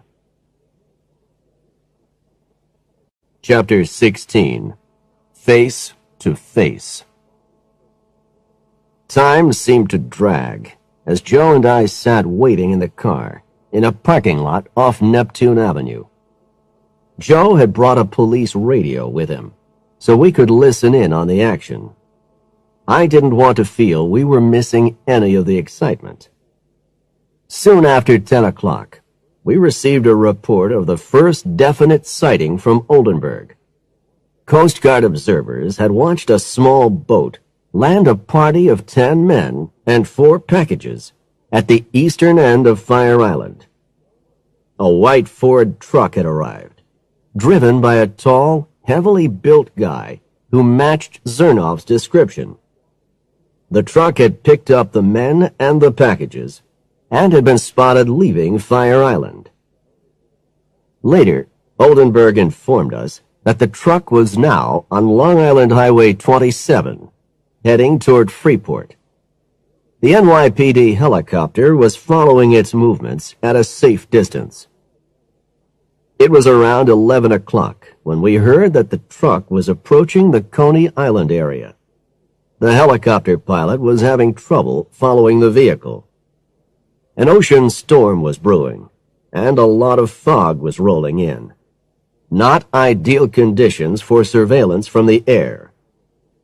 The pilot now reported that the truck was on the eastern side of JFK Airport, on the Belt Parkway, which circles the coast around Jamaica Bay. Frequent banks of fog continued to make observation from the air a problem. Then we heard a panicky note in the pilot's voice. "Captain Oldenburg, we're losing him." "No, there he is again. This is getting difficult. There's more fog ahead." "Lost him." "No, we've got him again."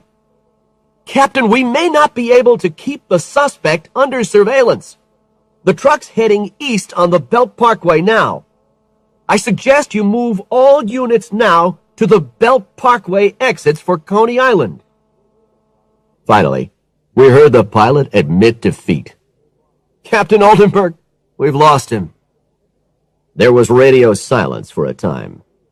Then, a sighting of the truck leaving the Belt Parkway at exit 7 and heading towards Ocean Parkway. A call from Oldenburg.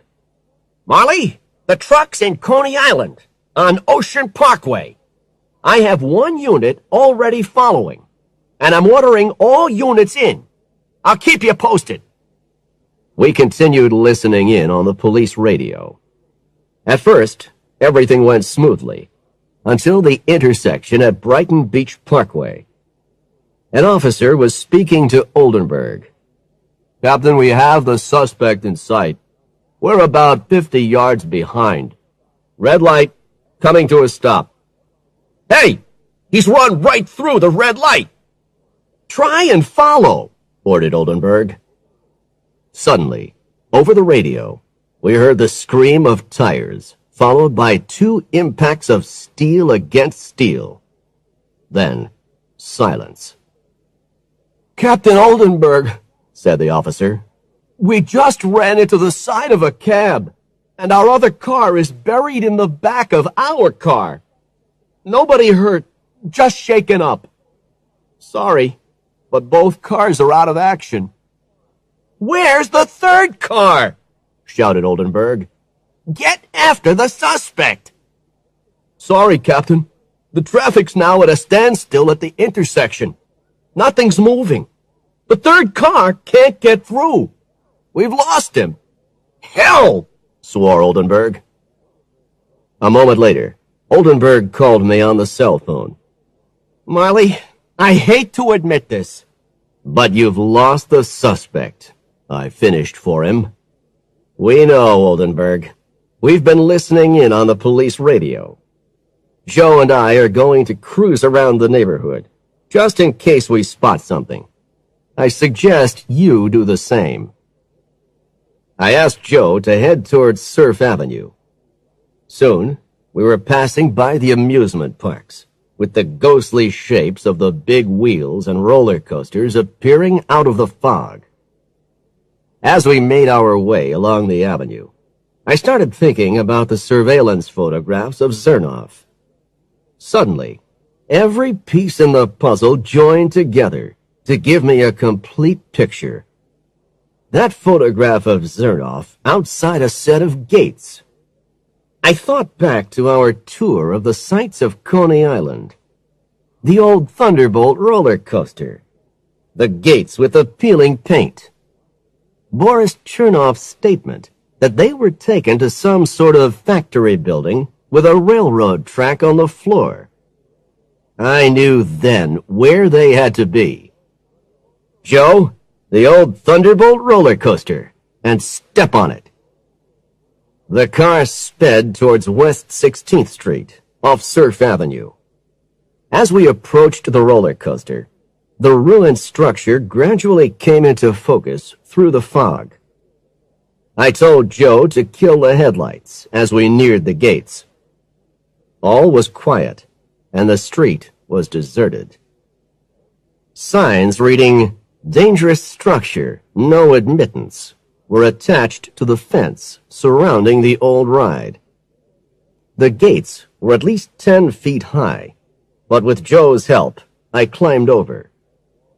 On the other side, there was a lock and key with a thick steel chain. I tried the key in the lock. It turned without any effort. This entrance was obviously used regularly.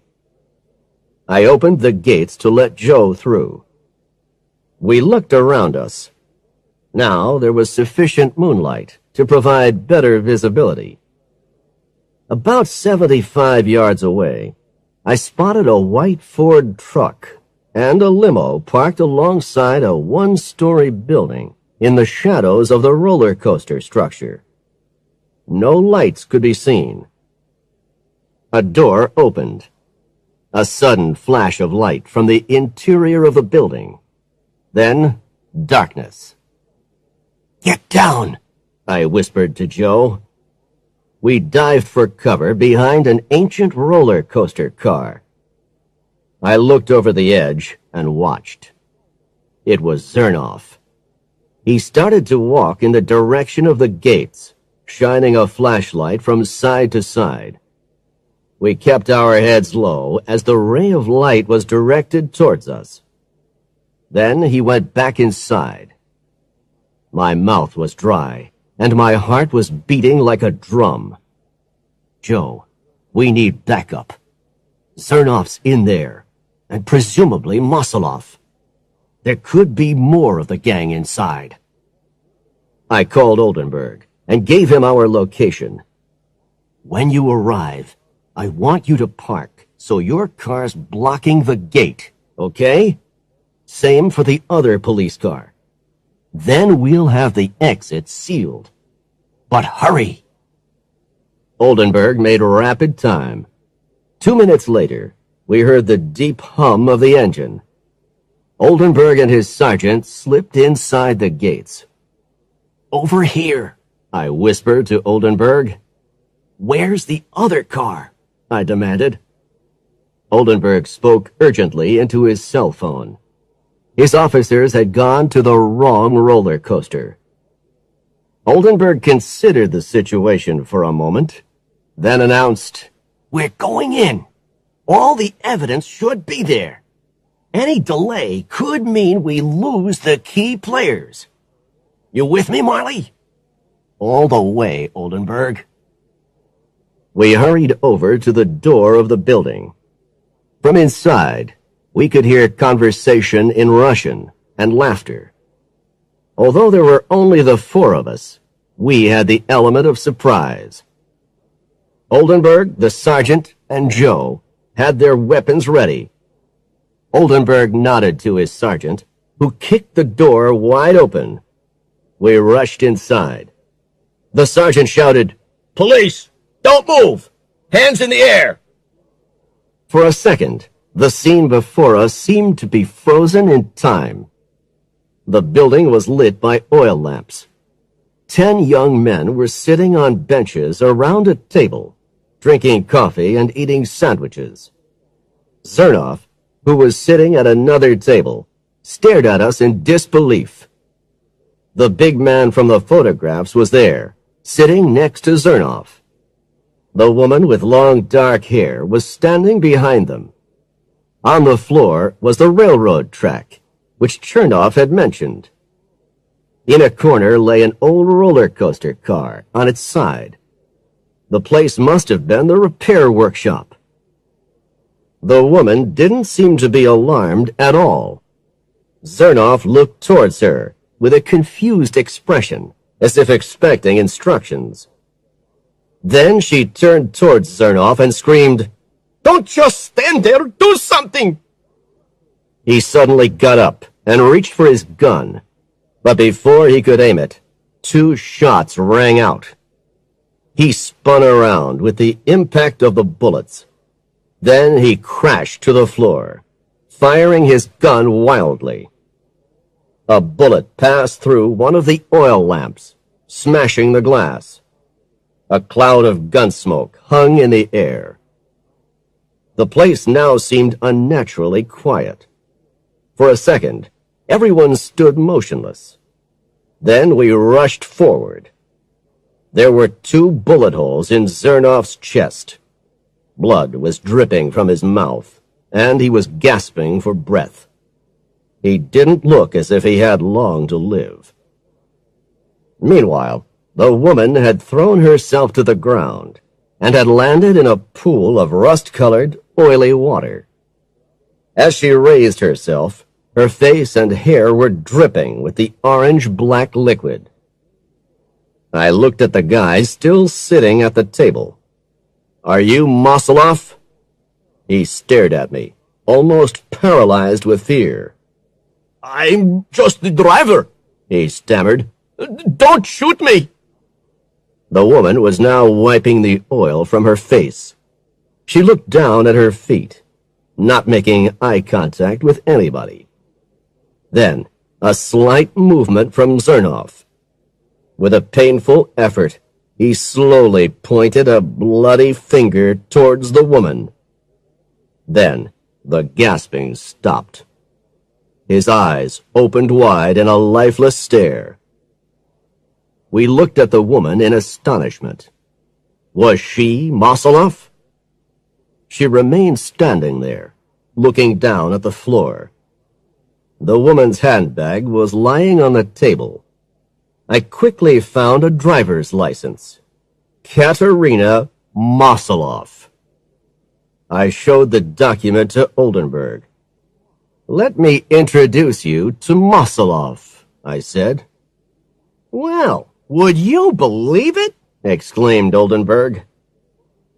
Everybody's attention was focused on Mosolov.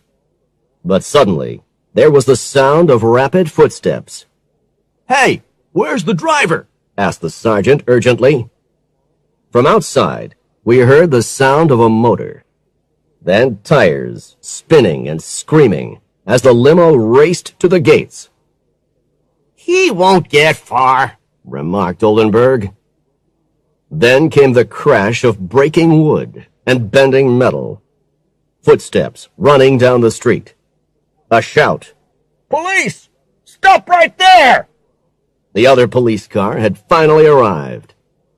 "They've got him," said Oldenburg. "From the sound of the crash, that's another NYPD car out of action. Still, cars are replaceable. Good officers aren't." I had one last favor to ask Oldenburg. Before you charge Mosoloff, I want a word with her. Just trust me, okay? She looked at me blankly. Oily liquid was still dripping from her hair.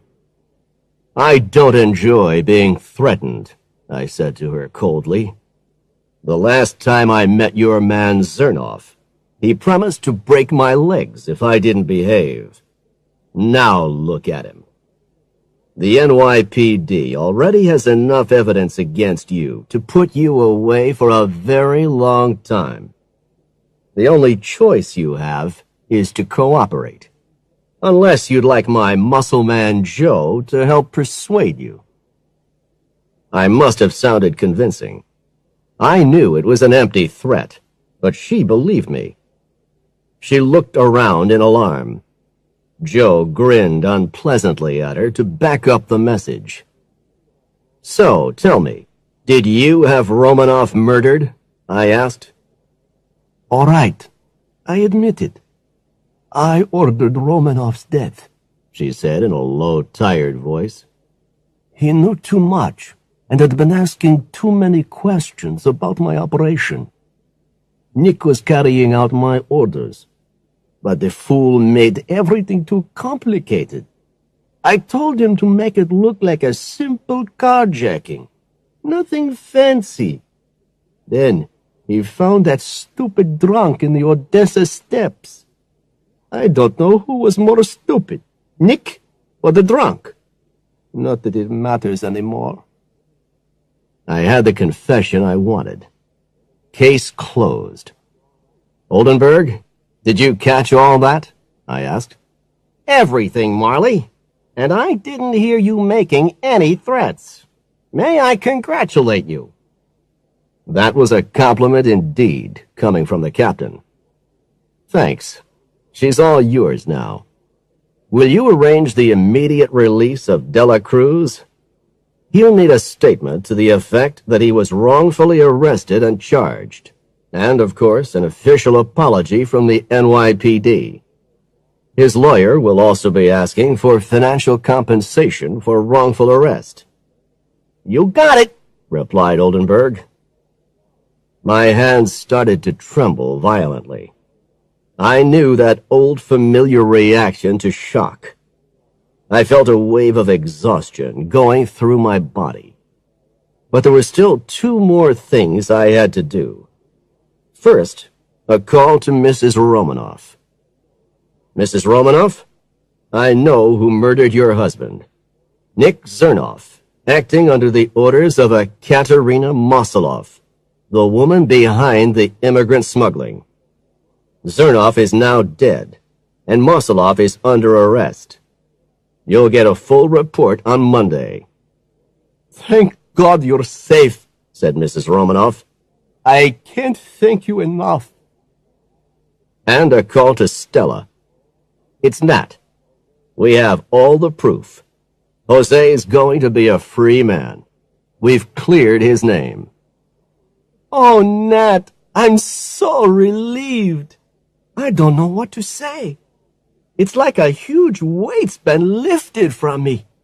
I'll have to phone around to all the family right now. You do that, Stella. I'll see you on Monday.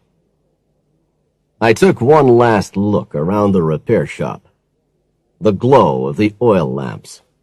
Zernoff lifeless on the floor, dead eyes staring into empty space. Mosoloff now in handcuffs, with an expression of complete disbelief. The illegal immigrants were still sitting at the table, looking around in shocked silence. What an introduction to the USA, the land of opportunity. Time to get back to some of that predictable routine work, like divorce, bad debts, and missing persons. It was safe and dull, paid the bills, and didn't involve being shot at. Come on, Joe. That's quite enough excitement for one night. Let's go home.